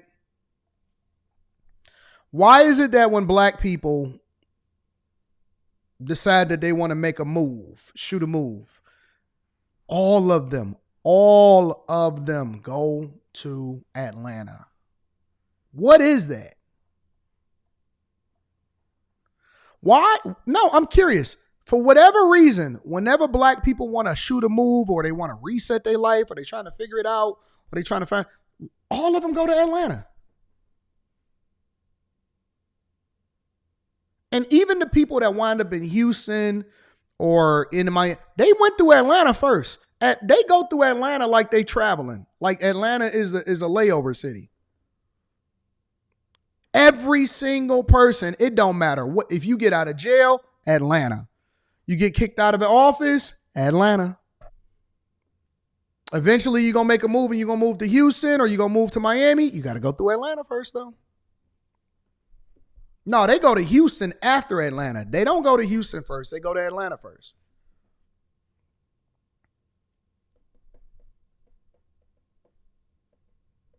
All of them. Everybody, every black person. Of course, you're going to get the anomaly here and there. But every single black person say, you know what? I'm moving to Atlanta. I'm about to be an actor. They don't go out to L.A. no more. They go to Atlanta. They got to go try to find Tyler Perry. Want to be a rapper? Go to Atlanta. Be a politician? Go to Atlanta. Just got out of jail? Hit Atlanta. Looking for AIDS? Go to Atlanta. Want to be gay? Go to Atlanta. You're not sure you want to be gay yet? You just want to be on the down low and you don't want it to come out the closet? Go to Atlanta. Trying to run away from your city because you're getting chased out and the gangsters want you? Go to Atlanta. Looking for a baller? Go to Atlanta. Trying to get into scamming? ATL is right there. Magic City for the Atlanta Hawks? Atlanta.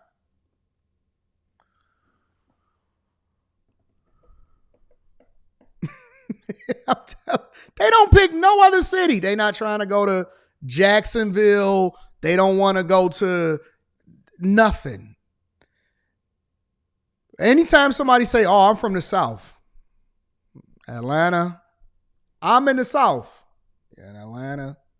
They don't say I'm in the South. I'm in Mississippi. I'm in Alabama.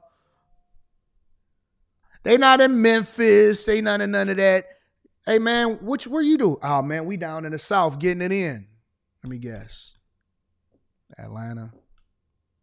Yeah, in Atlanta. Atlanta not even the South no more, bro. I'm just going to keep it 100 for you, bro. Atlanta is not the South no more. You know why? It's in the South, but it's not the South. Because most of the people that's down in Atlanta is not from Atlanta, number one. They're not even from Georgia. That's A. They not from Georgia. My family is actually from Dawson, Georgia. They not from Georgia, and most of the people down there, y'all ain't got no real culture because everybody is just a community, a bunch of people from all over the country that said, I'm moving to Atlanta. Want to get a BBL? Go to Atlanta.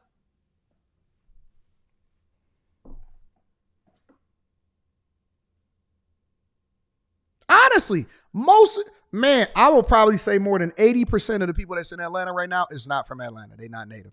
Shout out to my dog, Aristotle. Aristotle, I shot down there. I hung out with my dog. He actually born and raised in Atlanta.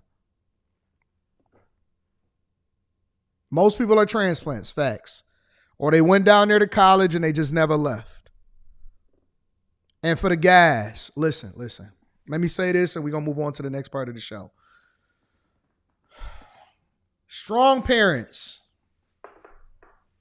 do not pay for your child. And I know that this is going to be controversial, but I'm going to say it anyway. Do not allow for your child to move to Atlanta to go to college. You probably have a 65 to 70% chance that they are going to be gay. There is a massive, massive problem with homosexuality in Atlanta. And I don't think that any child should be down there by themselves out of town. Now, I don't give a fuck about what you say about the Divine Nine and HBCUs and none of that. This is your kid. This is your child. This is your child. Remember that. Fuck what they talking about. Forget the culture because they not going to get the sassiness out of your kid. This is your child. I don't know what demon y'all got down there that's got a chokehold on y'all.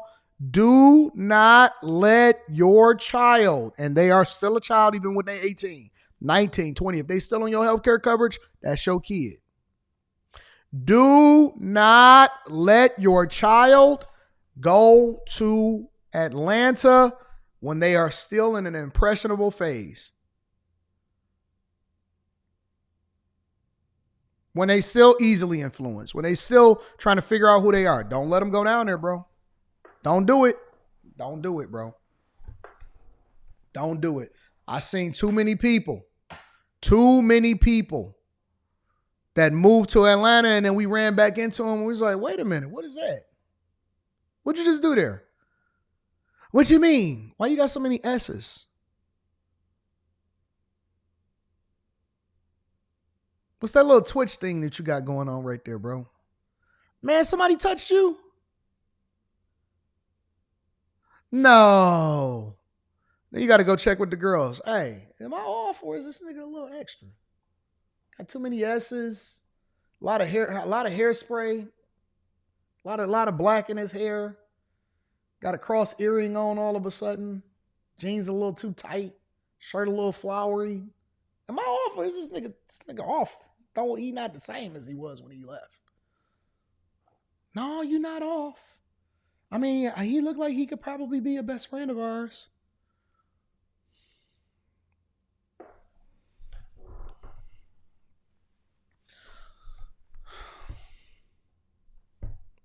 Michael Jordan, the only person that could wear cross earrings, nigga, not you. Nope, Michael Jordan, the only person that could do it. Everybody else is banned. Shout out to Johnny Mack. Johnny Mack says, as a resident of Fulton County, Georgia, it's going to be a no for me, dog.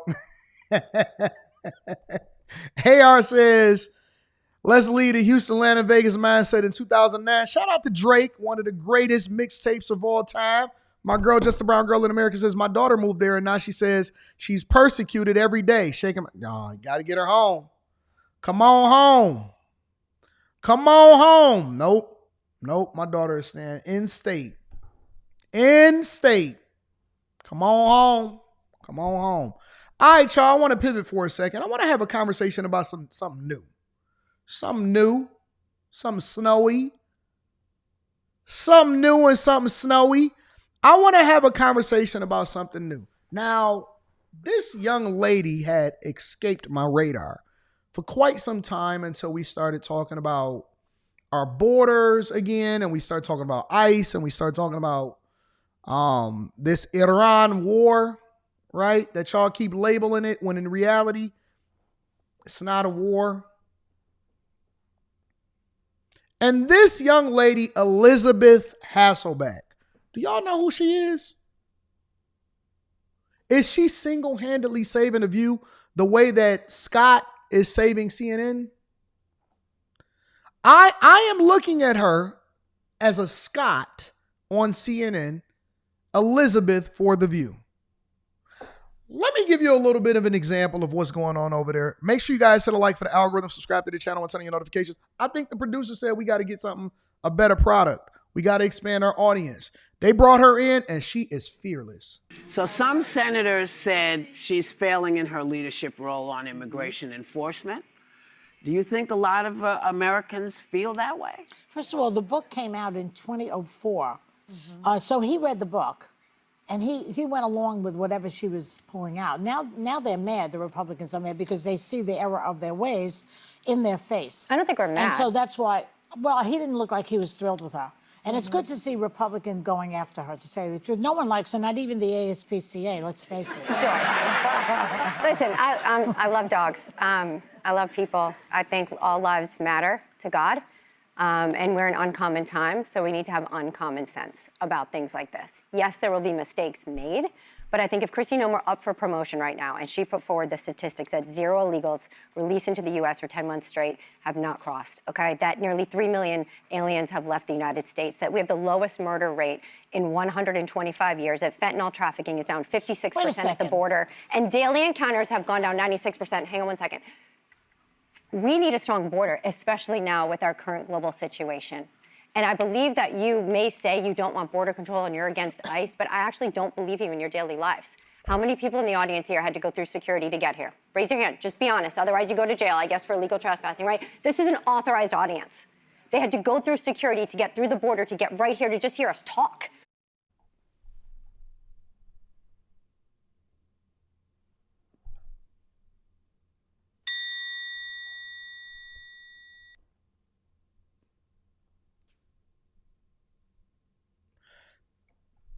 Listen, I've been getting sent a lot of clips with this woman in it from different people.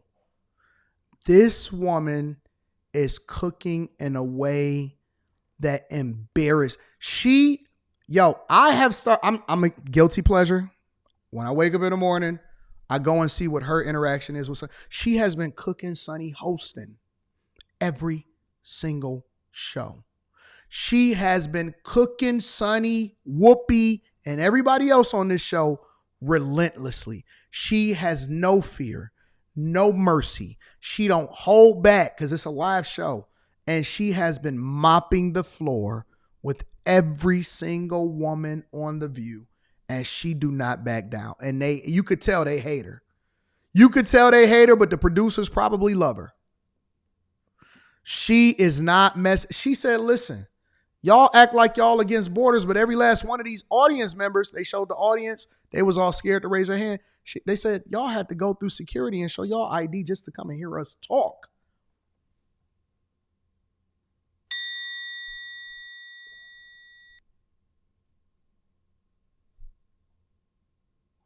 Listen, objectively speaking,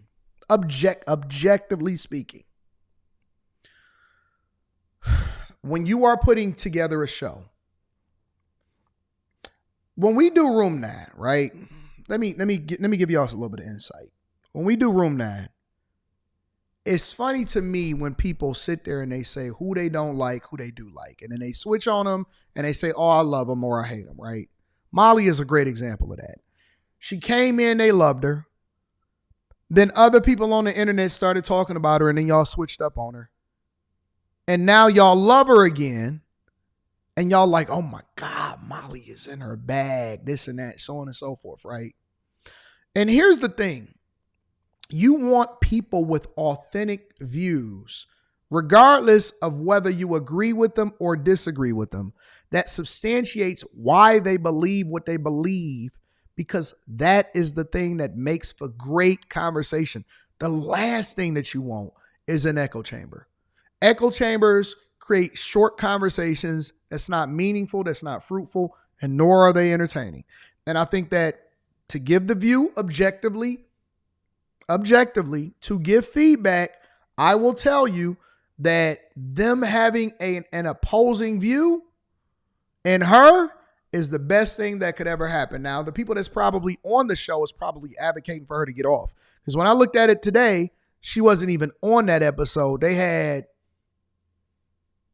what's the chick, the comedian, the dark-skinned comedian chick? Cheryl. They had her on there. And it was a big echo chamber. And I'm like, oh, that show not going to do no views. This woman right here, I'm telling you, bro, she got it. Some of y'all saying she's OG on the show. I have never seen her before, maybe because I've never watched The View. But every time she cook, they be trying to cut her off, or they be trying to move on to the next subject, or they go to commercial break. We need strong borders more than ever right now. We are being infiltrated. But Elizabeth, can I give you on the border when Renee Good and Alex Peretti were murdered, and death is not a mistake. That was a murder. No, that is a murder. Now let me finish. As were those killed by illegal immigrants. Let's not be dismissive about the fact. I'm not dismissive. I just said all their lives matter. That Secretary Noem is wholly unqualified for her job. She has zero empathy. She is not taking responsibility for what she did. And she just did. You just heard her say. She did not take responsibility for what she did. That is not true. That is not true. She had compassion right there. She denied that she called them domestic terrorists. And on top of it, let me say that she should be impeached. She should lose her job. There was precedent for it.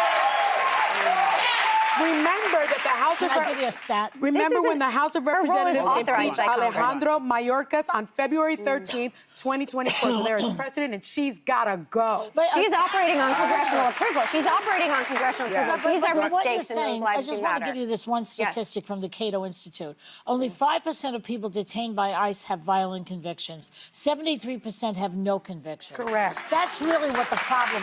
So let me just 450,000 children and families were trafficked under Joe Biden, letting them under. We have now reunited 146,000 children to their rightful families. What I wanted to bring in here These are not facts here. is that, Elizabeth, even just pushing back on what you're saying, I think the biggest thing Kristi Noem has done is taken a very fair issue that's bipartisan, immigration and fixing the system, and she has trashed the impression, the actual act of it.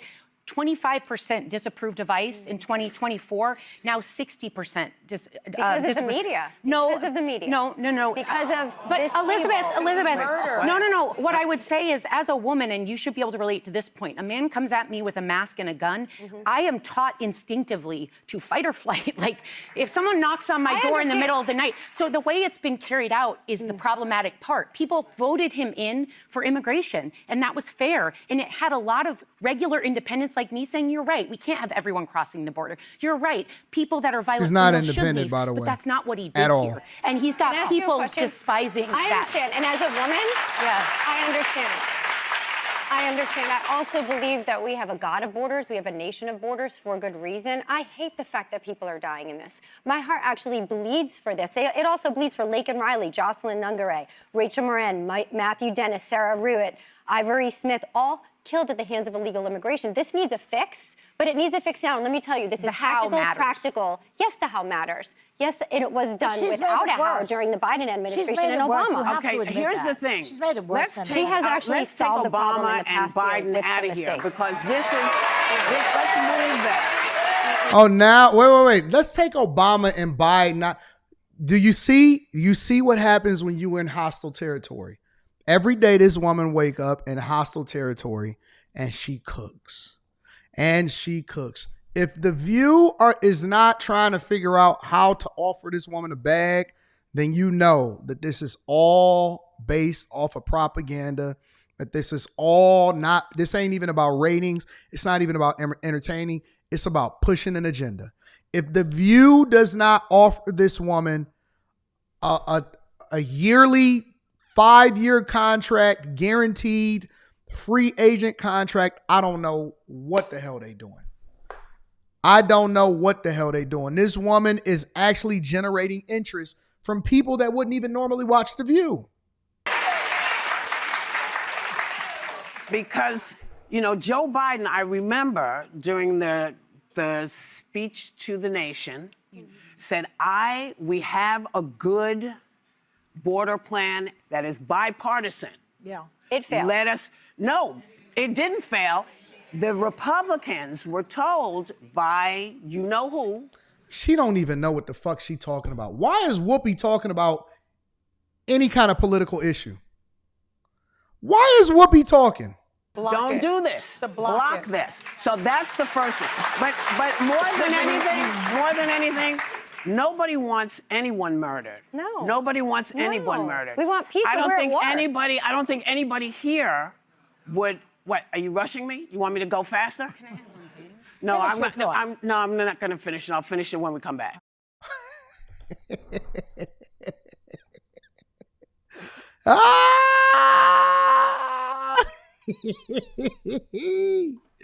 I think that this woman is a gem. I genuinely do. I like Elizabeth Hasselbeck. I think that she's great. I just started noticing her because people have been sending it to me in my email on a regular basis. Some of y'all are saying that they've already replaced her with Cheryl Underwood. I don't know if that's true. I seen Cheryl Underwood on the show that was released, just, the latest episode or whatever. But I'm not sure if Cheryl Underwood is actually a host. You know what I'm saying? You know how they have guest hosts or they have people that they trying out and stuff like that? They need her. They need her. Honestly, they need her bad. We'll be right back.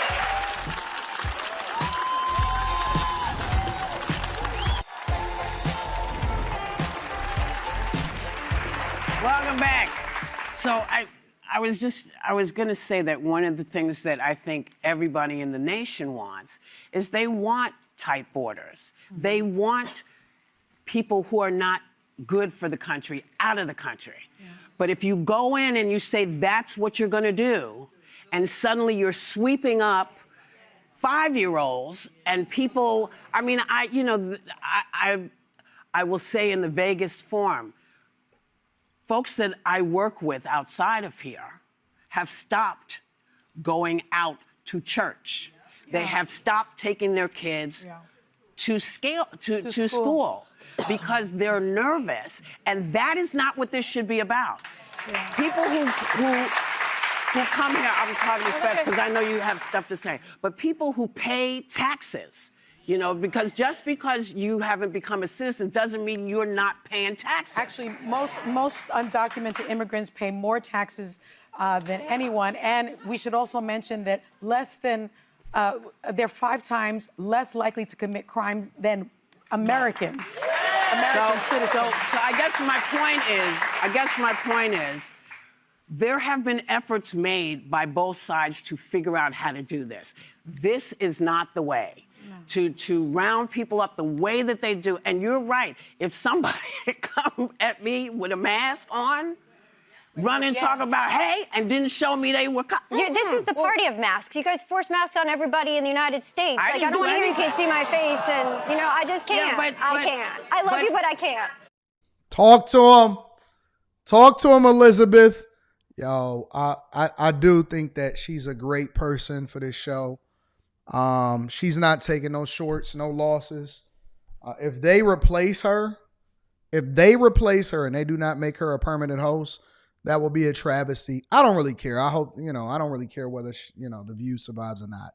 But if they are going to be on there and if they try to put together a great show, I think that she makes it digestible. She makes it watchable. Make sure you guys hit a like for the algorithm, subscribe to the channel with any notifications. I get to talk about Charlamagne's take. Shout out to JP, the businessman in the building, says Elizabeth Hasselbeck is already gone. No way.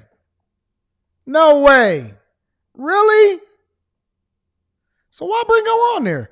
Eric TV says, I need to watch. Ugh. Eric, get it together. Stop jerking off. Tony Esquire says, many years back, both Melissa Hasselbeck and Megyn Kane were pushed off The View because Rosie O'Donnell and later Sonny couldn't defeat them. Nichelle says, no shade, but when The View scanned the audience, it was full of boomers without a genuine take from the right. The show is done for. SG Shadow says, the thing that these demons fail to realize is that all people here illegally broke the law and should be removed. I voted for all removed, not some. I agree with you. I agree with you 100%. You are absolutely right. Again, make sure you guys hit a like for the algorithm, subscribe to the channel, and turn on your notifications. So do y'all actually think that the agenda is more important than the profits to the network? Do y'all believe that they believe that the agenda is more important than the profits to the network? Interesting. Well, let's pivot for a second. And again, I'll continue to read super chats throughout the show. First and foremost, I want to say I thank y'all. I appreciate y'all. Y'all are the greatest audience on earth. Thank you for pushing me to get back in the studio. Because, you know, when you get in the studio, let me tell you another thing that happens when you get in the studio is that I got to make sure that every day that I'm on top of things as far as like shaving my head and my beard and stuff, because I don't wear a hat on this show, right? So I can't have all of the stubble. Got to make sure that I got that Teej pack. You know what I'm saying? You got to make sure that you line up and take care of your business every day.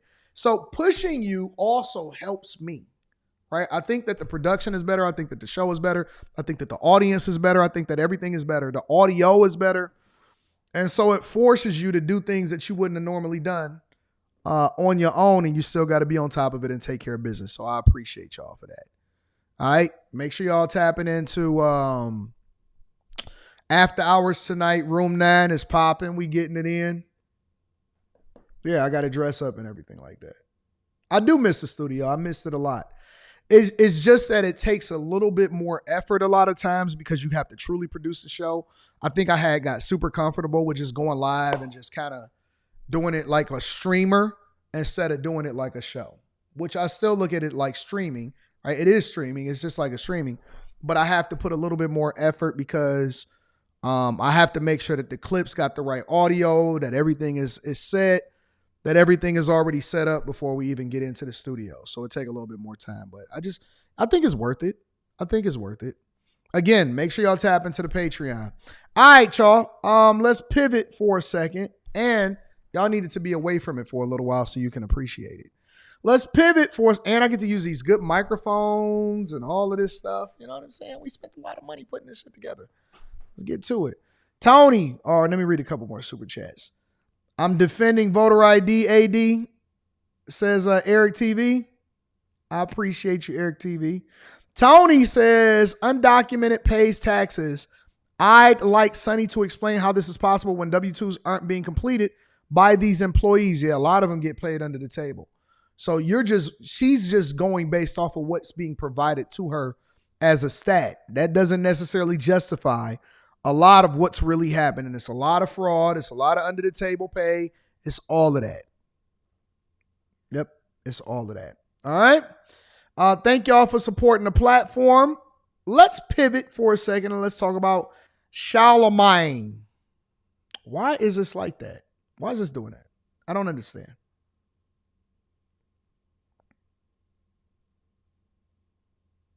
Oh, I see what's going on. I see what's happening. Okay. I got it. All right, there we go. Let's talk about Charlamagne. All right. So, obviously, it's been a big deal as far as the Breakfast Club taking a deal with Netflix. None of us knew what was going to happen. I don't think that they knew what was going to happen. I'm not even truly sure or really sure exactly how their deal is broken down. I don't know. Anton, what do you mean you don't understand how their deal is broken down? Well, the Breakfast Club is owned by Power 105.1 and iHeartMedia, right? Contrary to popular belief, technically, they are very, very, very, very, very highly paid employees, right? So when they say they got a deal, I'm trying to figure out, is it performance-based? Is that broken up with the whole crew? Is that just a deal for you? How long does the deal last? What does that look like? So I don't think that people are truly doing them the way that they're supposed to be doing them. And why I say that is because when they go on these platforms and they interview them, right? And they interview Charlamagne, they interview the different people, Jess Hilarious, whatever. I'm not sure if they're asking the questions because I would like to know how the deal is structured. People throw around these big numbers. Oh man, 200 million, 50 million, whatever, right? I heard that Roy Maul got 10 million. Is that for 5 years? Is that for 10 years? Do y'all have to split it up amongst the crew? How much do you pay the cameraman? Do they just give you a general amount? And then you got to figure out how to distribute it amongst the team. Do you still have to produce it a certain way? What does that look like? Because if you're getting $2 million per year, right, for 5 years, and you got multiple different people on the team, including the cameraman, you got the other co-hosts, you got production costs, you got rent, you got studio costs, you got all of these things. You're not getting $1 million a piece individually, which you then have to pay taxes on that $1 million. It started looking a little spooky in the light. Everybody ain't getting as much money as they say that they was getting. So I'm trying to understand what that looks like and why do I care about that? Why don't I just care about the headline? Well, the reason why I don't just care about the headline is because I'm a businessman. And in order for us to be successful, it's not just about getting a big deal. It's understanding how the deal is structured. Okay. Let me break it down from a C student's perspective. And then we're going to get to Charlamagne. A deal in the NBA and baseball, a guaranteed deal. All of their contracts is guaranteed in the NBA and in baseball, the MLB.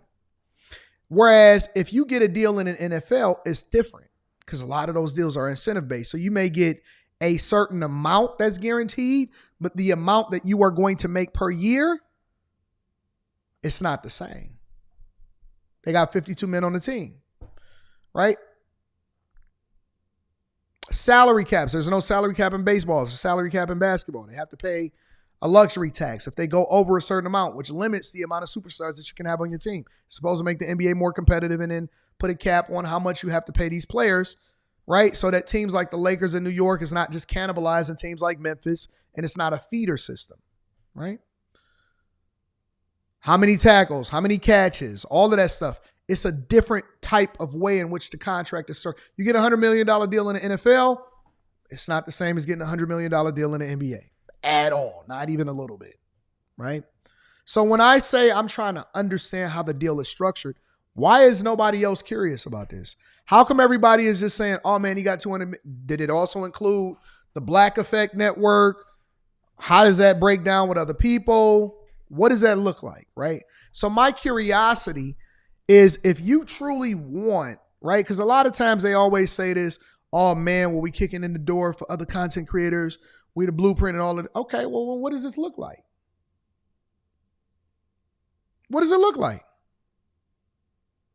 Here's Charlamagne speaking specifically with Andrew Schultz on the Brilliant Idiots show, podcast, channel about the Netflix deal and what his thoughts are on it.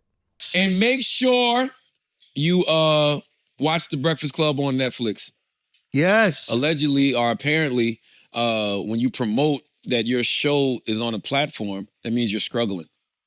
Oh. Yeah, you're not supposed to do that. Who said that? Even though everybody on YouTube starts their videos off by saying, like and subscribe my content. Wait, who said that? It doesn't even matter. But, you know, why are you looking at me like that, Taylor? Stop I'm making not looking faces. at you. I'm actually looking at the screen. I'm just saying that apparently when you tell people to go watch your content somewhere, when you do what you call promotion and marketing, it means you're struggling. So go watch Breakfast Club. Why on make Netflix. something and put it out publicly and then not I agree, tell people to watch it?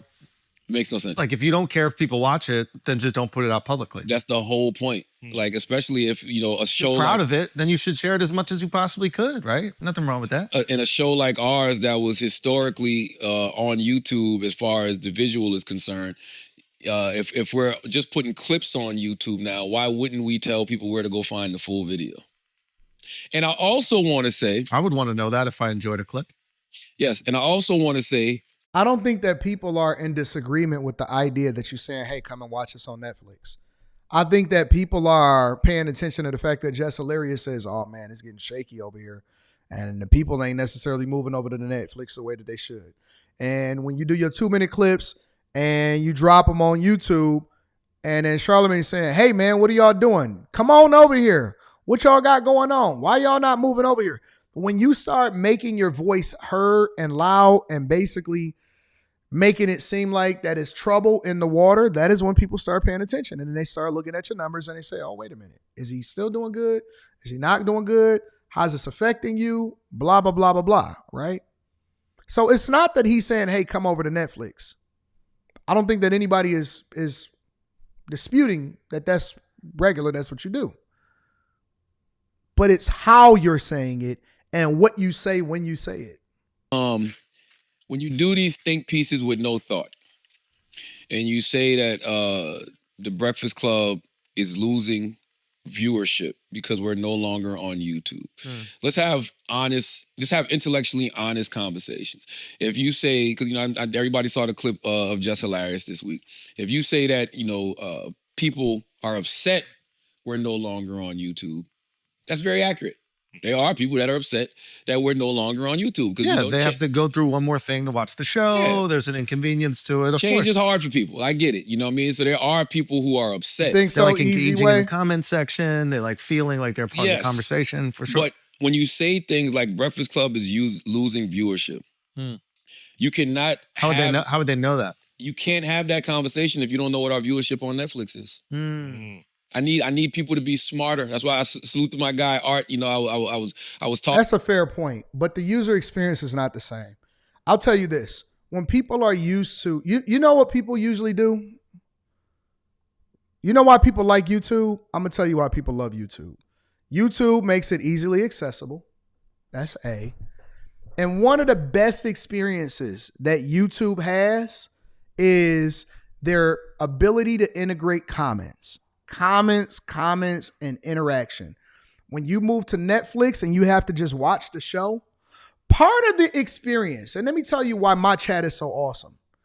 Part of my shows, and I always say this, that's why I'm heavy on my people leaving on after hours and room 9. I say, let the chat do what they do. I stopped limiting people a long time ago. And I opened it up and I said, hey man, the chat, that's the co-host for the show. You know what people do when they see a clip? You know what the first thing that they do? They go to the comments. The first thing that people do when they see anything, a lot of times they'll click on the video, they'll listen to it, and they going straight to the comments and see what the comments are saying. What's the comments?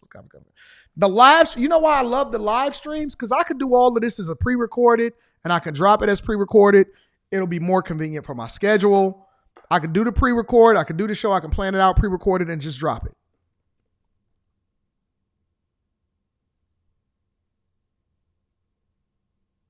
Because I get to, in real time, interact with the chat and see what the people are talking about. A lot of times I run the ideas by y'all. Hey, y'all, what do y'all think about this? You think I should do this? This is morning. That's the first thing that I do. Every time that I open up the show, right? Before I go on a monologue, before I do any derailment, what do y'all think? So anything, y'all are not only my accountability partners, right? You guys are also my eyes and ears. So I'll say this, right? I'll give you an example. Really easy example that we did early this morning. I said, man, should I get the lamb or should I get the ZL1? Should I stay American or should I do this? And so we start bouncing ideas off each other. Frame fights on Sunday. Frame fights is in its infant stages of trying to figure out exactly what that show is. But in order for us to figure it out, you know what I do? I don't plan it and say, this is exactly what the show is. I get a loose idea of what I think is going to make sense. I start doing it, and then we just build the ship as we fly it. So then people like your car and several different people that was in the show on Sunday, they said, man, we like the theme stuff better than just looking at what's new in the theaters and trying to figure out whether it was a good show or not. And I said, When it comes to the people that work for me, I don't just say, hey, this is the way we're going to do it. I take the feedback from the people. The people was yelling back and forth in the chat. Oh, we like this better. We like that better on it. Okay, well, I want to see. I'm going to compare that with what I know to be right or what I think works. And then I'm going to integrate what you got going on. Or we going to try it out. We're going to figure it out as we go. The feedback, the real-time interaction, the chat, all of that stuff, that is a part of the experience just as much as the show itself is.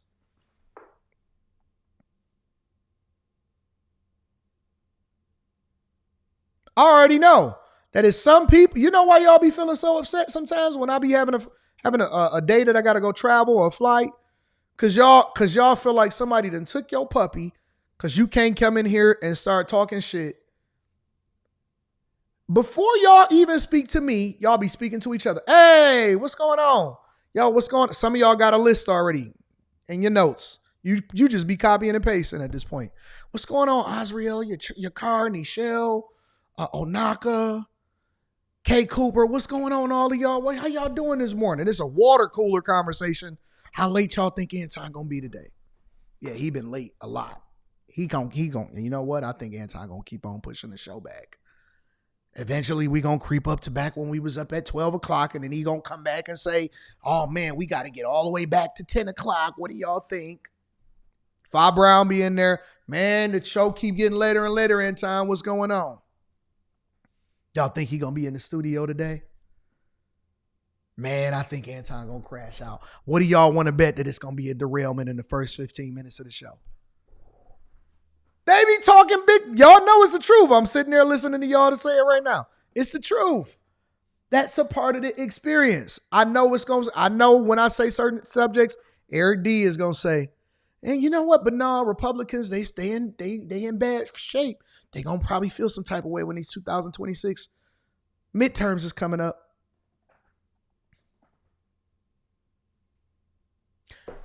I'll do you one better.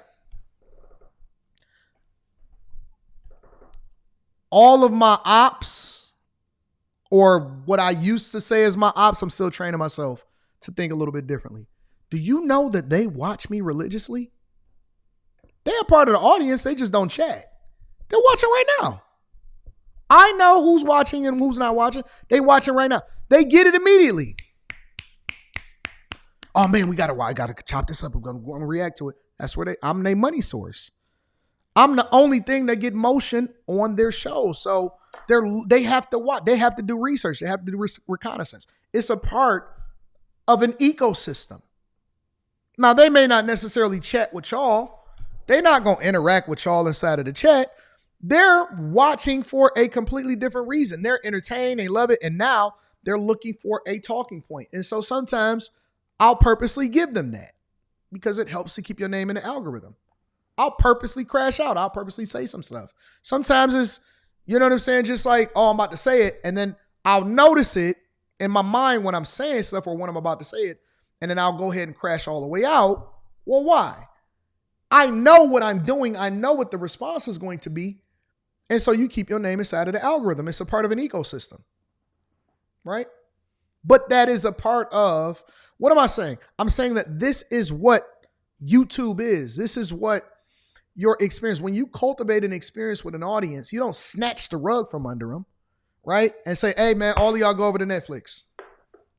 I know that my Patreon is for people that are looking to get into the mix. They're not looking to be entertained. They're looking to find out information. So the Millionaire Morning Show is partially entertainment, insight, crash out, all of that. When I jump into the Patreon, we PowerPointing, we showing receipts, we going into bank accounts, we deep diving, we researching, and we reading the charts, and we going back and forth, and I might cuss y'all out and say, what the fuck y'all doing? Why y'all ain't on top of y'all game? Why y'all not working hard enough? We cut through the fluff, we cut through the entertainment. So it's curated for a specific demographic of people that are looking just for information.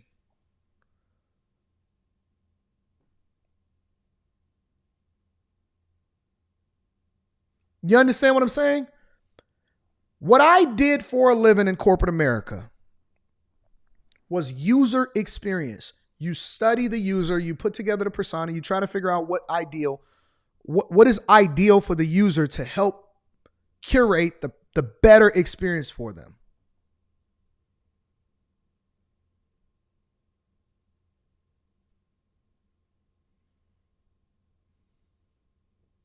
You understand?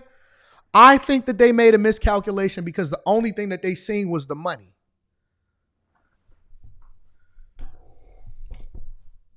I told y'all, big sponsors, massive sponsors. A sponsor that I already have. I'm going to keep it 100 with y'all. I'm going to keep it 100%. We negotiating, we going back and forth. I said, listen, this is the type of numbers that I'm doing. These are the amount of signups that I got for y'all. This is what I'm worth. They said, yep, we agree with you.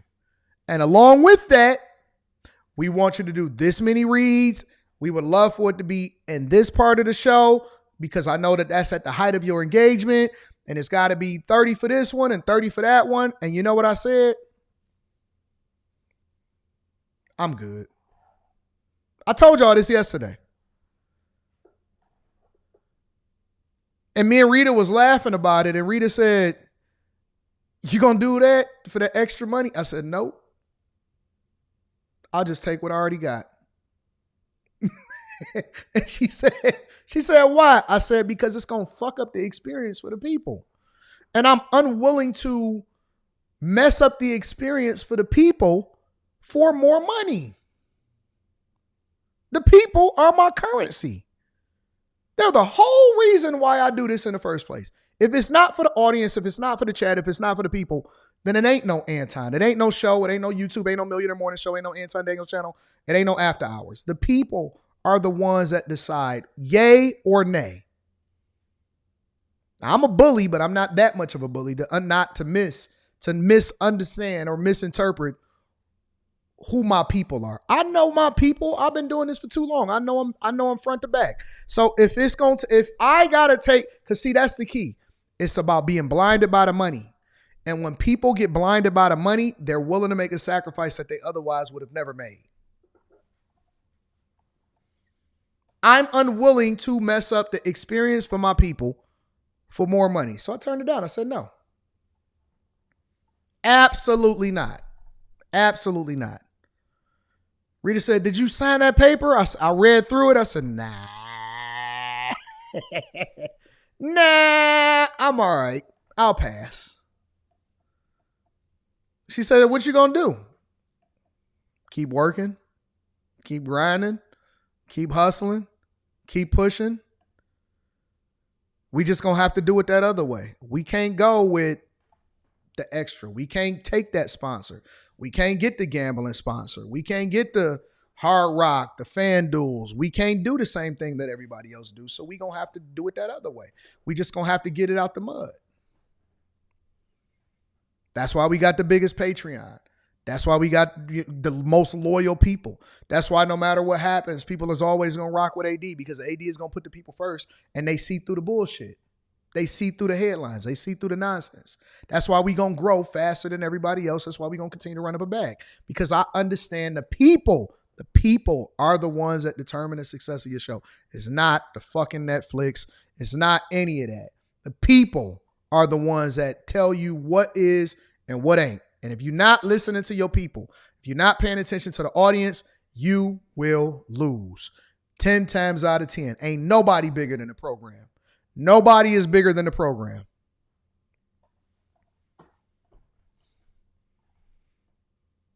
There's a difference between, and I'm going to get back to Charlamagne. There's a difference between, do you know why some artists last longer than others? Some of them is a one-hit wonder. Some of them have a bigger hit, but some of them have a longer runway.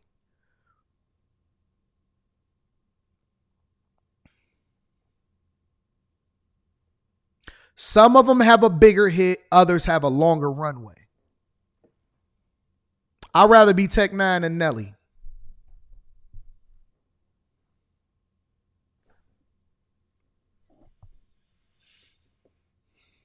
I'd rather be the person that have a true core fan base and a bunch of fair weather fans that showed up and then they moved on because, whatever.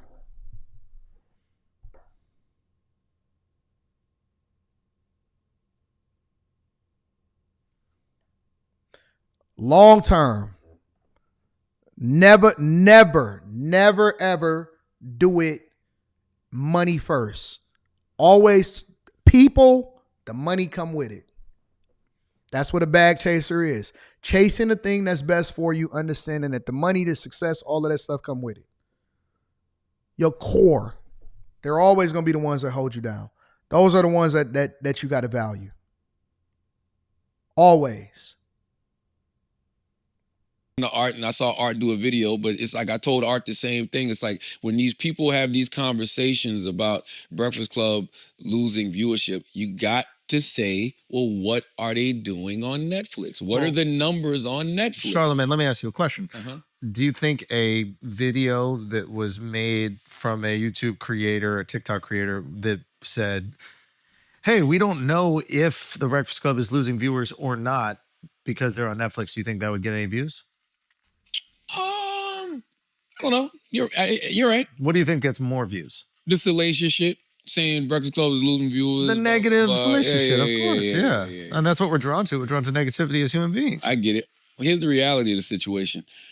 You should want podcasts to win on Netflix. Shout out to Ron Netflix, Reed. I'm going to read guys. that shortly. The reason you should want podcasts to win on Netflix is because, and I don't even call them podcasts. There's a great article that came out in the New York Times this week about what exactly Netflix is doing, especially with their originals. I'm quoted in the article a couple of times, and I said it, I think that, that's the vodcast business. In order for it to be a podcast, it has to have the audio component, but that's neither here nor there. What I'm simply saying is, if you are a podcaster who's doing this right now, right, you're watching this video on YouTube, you should be happy that there's more revenue streams opening up. Yep. You should be happy that there's more people who may want to license your content.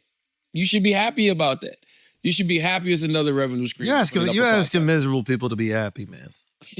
And you know too much about mental health to understand that that's possible. Well, I'm trying to give them a reason to be happy. They got to be happy inside first.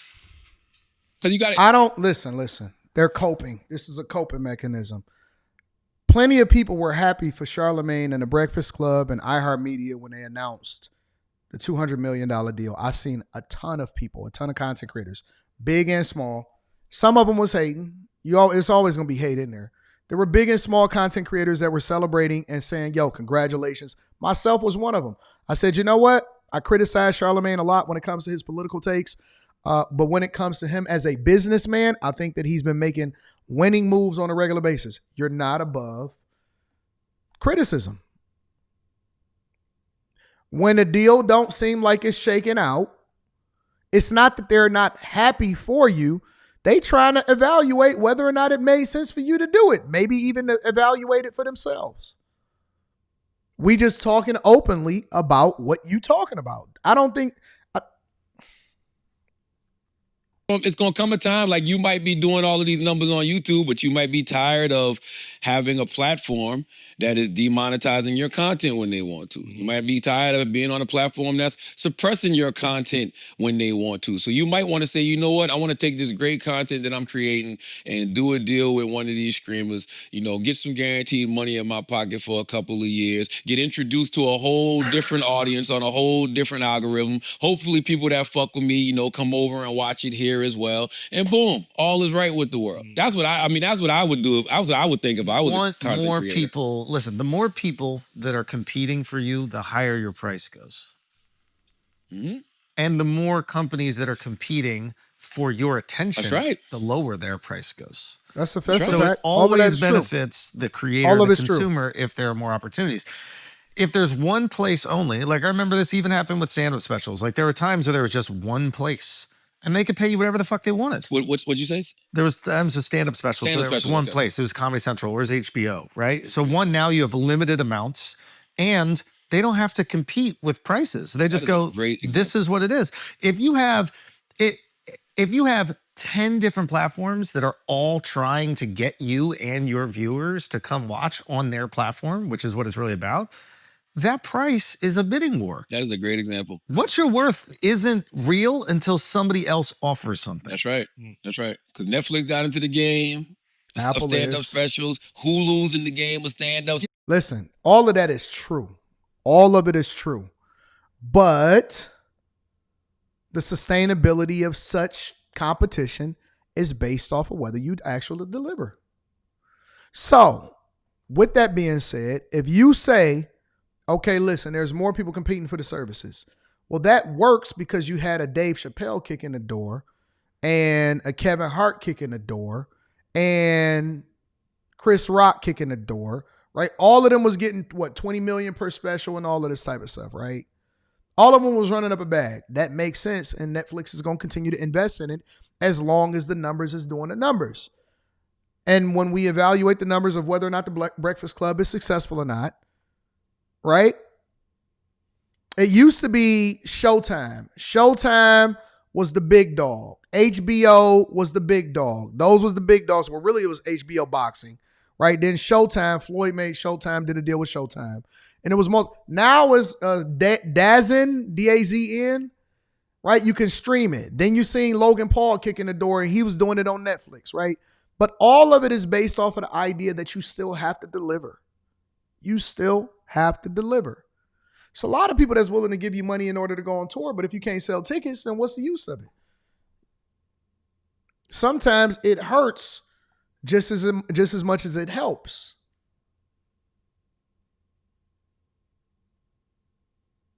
I don't know. So I think it's an interesting conversation. I don't think that they're wrong. I think that there's nuance. There's context.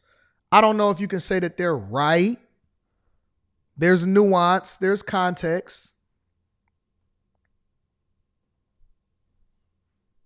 I just think it's a lot more to it. It's much more complicated, than just looking at it on the surface level and saying that they're right or wrong. Again, make sure you guys hit a like for the algorithm, subscribe to the channel, and turn on your notifications. Let me read a couple of these super chats. Long Way ENT says, Charlamagne the dud. I think he's a good businessman. Dame Dash was right. High paid employees. Nothing wrong with being a high paid employee. You just got to figure out what you want out of it, They trying. I mean, they're testing it in ways that we haven't ever tested it before. It's got to be somebody through the door so we can refine it, and then you make a decision of whether it makes sense for you if you ever get to that level. Again, make sure you guys hit a like for the algorithm, subscribe to the channel, and turn on your notifications. How long we been streaming? Somebody tell me how long we've been streaming out here in these streets. So I'm trying to figure out if I got time for one more thing.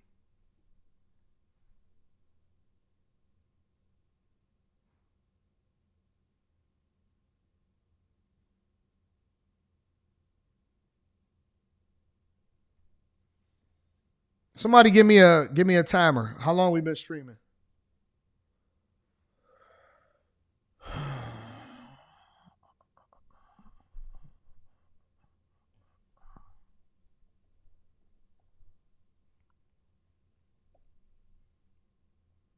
We passed the 3-hour mark?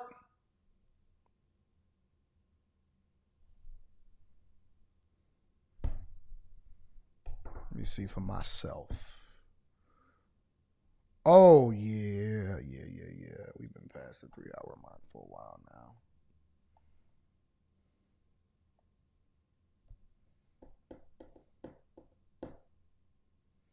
We've been streaming for 3.5 hours? Say you got time, you ain't got no job, man. Y'all want to do one more article? What's up, Kim? Y'all want to do one more, or y'all want to shelve it to tomorrow?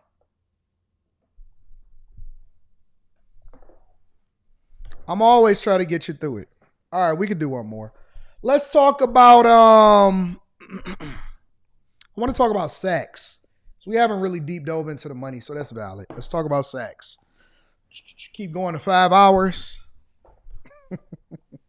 I got work to do. All we're going to do is do more work, even if I don't, so we might as well keep streaming.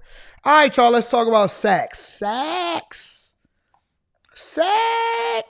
Let's talk about sex, Fifth Ave. So, a lot of people don't know this, but let me get this up on the screen real quick for y'all. A lot of people may not know this, but Saks filed for bankruptcy, I believe, like a month ago. a marathon till room 9. I can't because I got to make sure that I get this other stuff out. One day I'm going to do a marathon show for y'all. I don't know what I would do it on. Maybe I'd do a marathon launch kickoff or something like that. Nope, that's not it. That's not the one. There we go. So a lot of people don't realize this, but Saks, Fifth Avenue, which a lot of people like to shop at. If you know, you know. If you don't, you don't. But Saks is a very, very, very high-end. It's a little bit better than Bloomingdale's. Think of Macy's, for those of y'all that don't shop there. Think of Macy's, but for very high-end brands. Christian Louboutins. When you go into most Saks, they got the whole perfume counters, Louis Vuitton, Prada. And so, like, for example, here in Michigan, we got Somerset Mall. So Somerset is the big dog mall, right? On one side, Somerset, you know what I'm thinking about?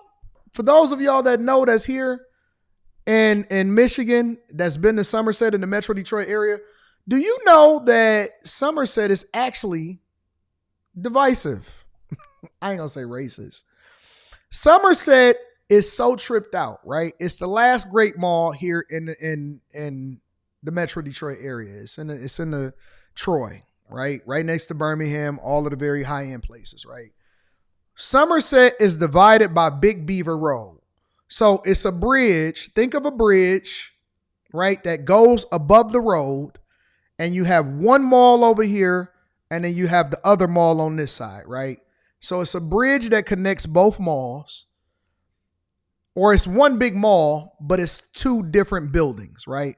On one side, you have the regular mall, right? You got the Foot Lockers and the Champs and the food court at the top, and then you got the restaurants a little bit on the bottom, and then this, the Tesla store and the Apple store and all of the different places, right? And then you can go across the bridge, and when you go across the bridge, that's where all of the high-end stores are, right? Ferragamo, Louis Vuitton, Hermes, Saks, Versace, Balenciaga. So it's two different spaces, right? So, some people is, oh, baby, you a window shopper, mad at me. I think I know why. Canada Goose, right? All of those things are on the other side. So a lot of people will go over, or they'll valet park because they got valet parking at both, but the bigger valet parking is over at the regular mall. And then they'll come up and take the bridge and go over to the other side, right? It is wavy. It's dope, Keisha, because you know that if you shopping on that other side, you got money.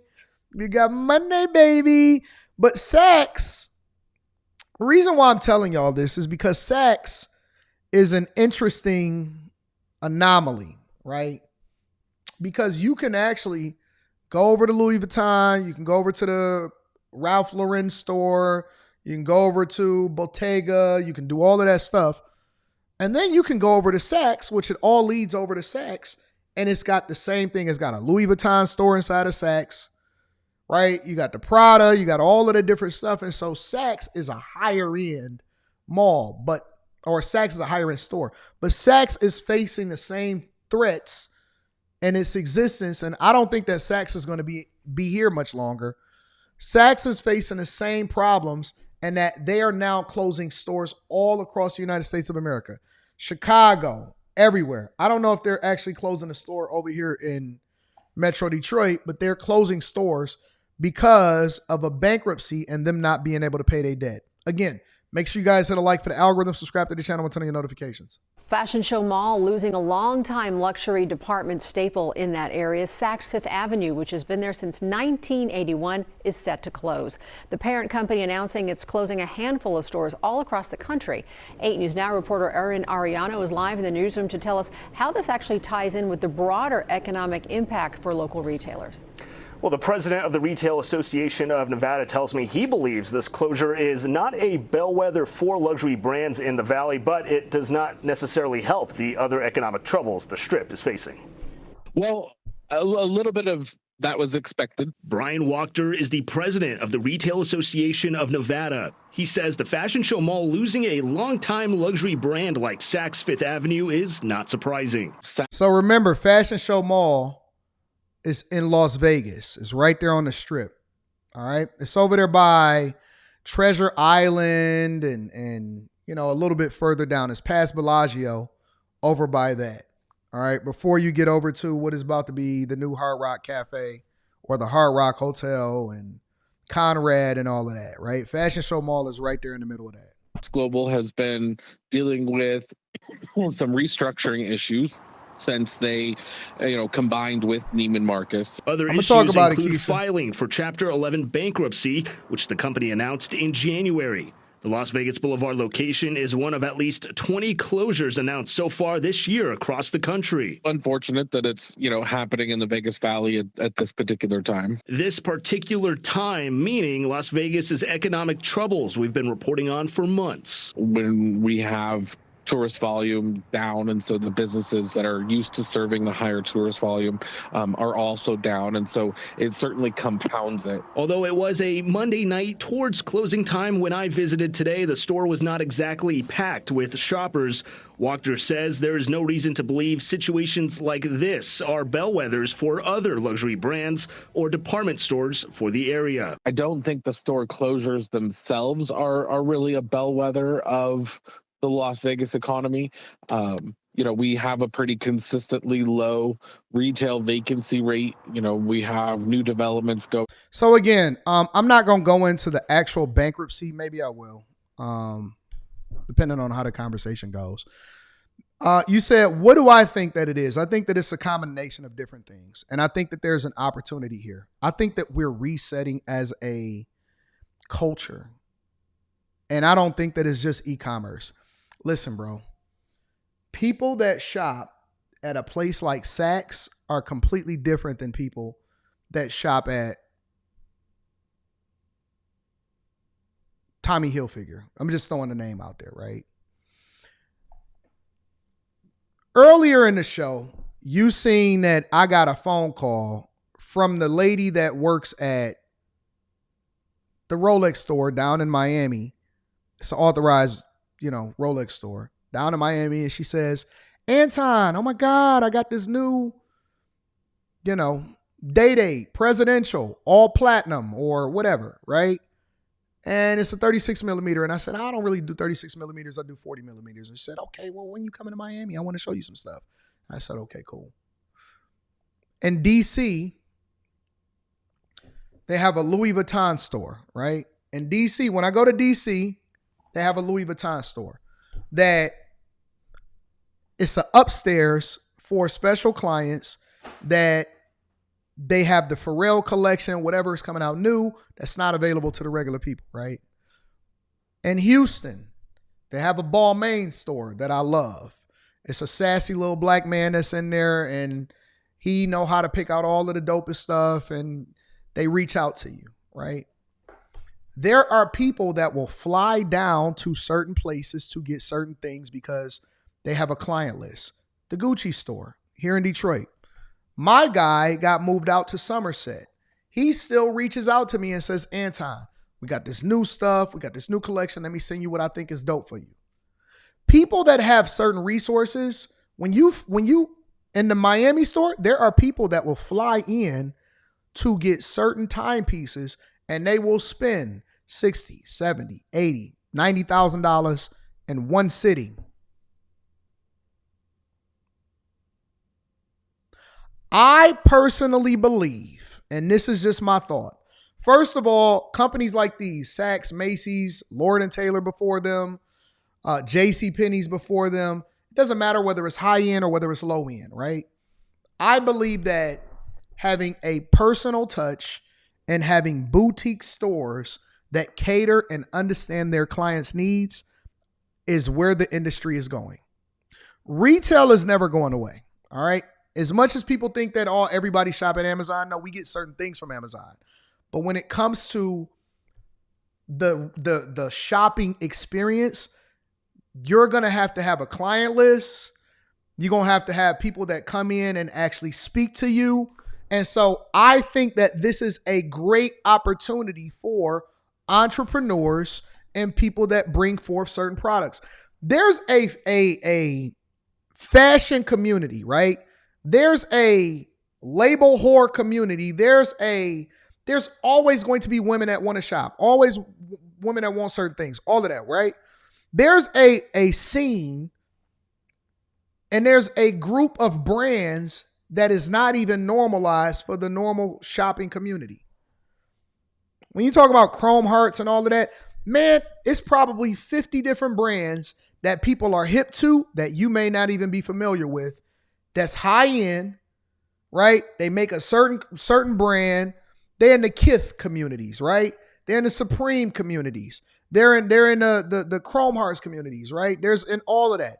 Soon as my daughter landed in Vegas, the first thing that she said is, oh, I got to hit the Chrome Heart store. Dad, we got to go over to Caesars. Dad, we got to go to this. We got to go to that.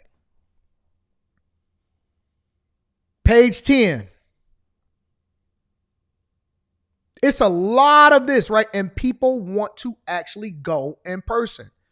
They want to feel the material. They want to actually see it. They want to touch it, right?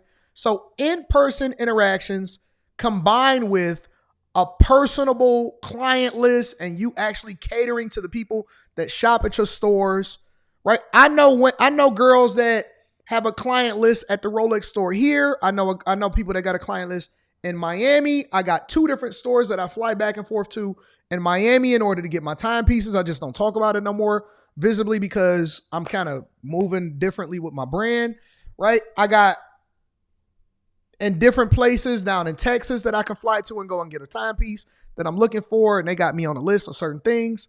So I believe that there's an opportunity here where we had bigger box stores and large collection stores that would just try to order a bunch of stuff and then sell it on sale and all of that stuff. I think that's going away. I think that in-person stores with great client lists are places that are you're going to see more individual brands, whether they're already well-known. Gucci store opened up right here in downtown Detroit. There's a lot of other brands that's opening up in certain places. They're going to curate their collection based off of that demographic and that environment. And you're going to have more of a personal relationship. People are spending more than ever before on high-end brands, luxury, retail, all of that stuff. When you have automakers, for example, and there's a set automakers, oh man, we can't sell cars, oh man. No, the mass-produced cars that doesn't resonate with the consumer, they may not be selling. What you're seeing nowadays, even in the retail space, whether you're talking about cars or you're talking about clothes, there is no middle. There's extreme luxury this way, and there's super, we want it affordable, mass produced, and we want it easily customizable. There's a group of people that's saying that we want cars to be more affordable, and then there's a whole nother set of group of people that's saying we want hypercars, supercars, Corvette Z01, Porsche 911, GT3 RS, Lamborghini, Ferrari, SF90. Challenger, Hellcat, TRX, sell like hotcakes. And then there's no middle. The middle suffers. The middle is always going to suffer. And then there's, we want affordable. We want mass produced. We want it to get as cheap as possible. We don't need all of that. We don't need all of the add-ons. Just let me get in the car and get to and from safely and give me my updates. So there's an opportunity there. There's a gap. There's an opportunity there. And if you're not adapting, I believe that where we're going is we're going to go back to personal service, boutique, client lists, learning how to sell effectively, getting away from big box stores. Because once I meet the people at the respective stores that actually give me that, they usually have me as a client for life, and then they'll send it to me. They'll text it to me. Hey, Anton, we getting these new pieces in. What do you think about this? What do you think about that? And so they can shop for me or they can handpick whatever it is, but they still are. I still have to have that in-person experience. Or maybe I'll fly to them or they'll mail it to me. I think that experiences is going to be the true differentiator between whether you're successful or you're not successful. We're moving back into the entrepreneurial age. We're moving back into being personal. In-person experiences are going to be every single time. You're going to have to actually know your people. You're going to have to actually interact. Even in content creation, there's always going to be the big dogs.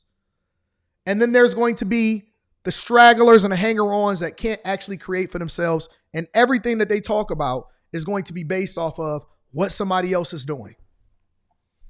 And the ones that are successful, the ones that wind up being successful, I'm always going to be successful in content creation. I'm always going to be great in content creation. You know why?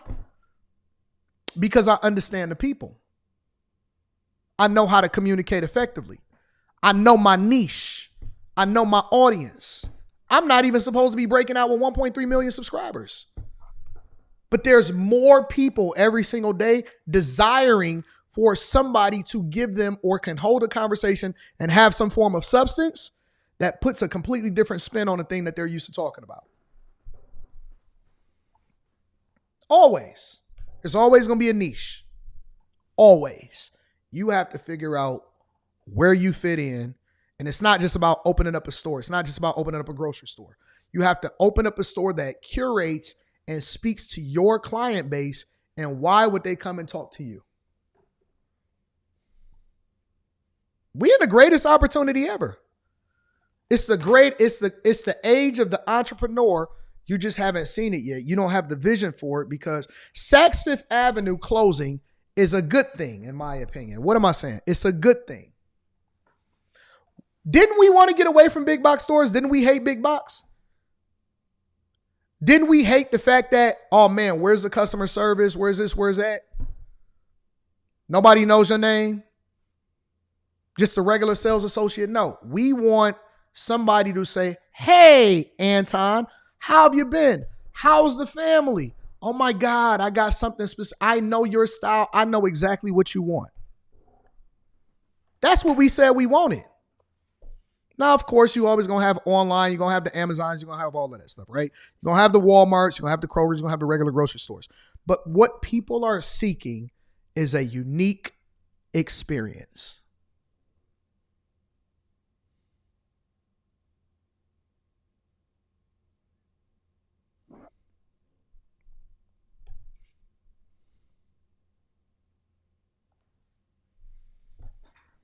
So Saks is continuing to close stores throughout the United States of America.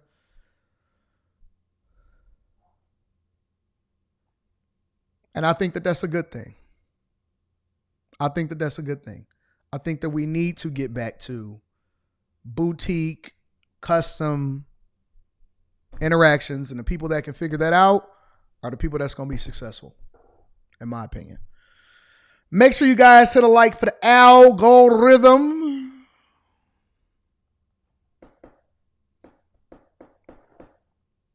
Subscribe to the channel and turn on your notifications. We got after hours tonight. Yeah. We got after hours tonight. And I hope you guys are entertained. I hope I'm getting y'all through y'all day. I hope y'all are enjoying the experience because I enjoy providing you the experience. All right. I love y'all. I appreciate y'all. Gave y'all an overtime show. All right. See y'all on Room 9 after hours tonight. If y'all not a part of the Patreon, make sure y'all tap into the Patreon. We cooking. We cooking. We working. We cooking and we working. I love y'all. I appreciate y'all. I'm going to holler at y'all later. Peace.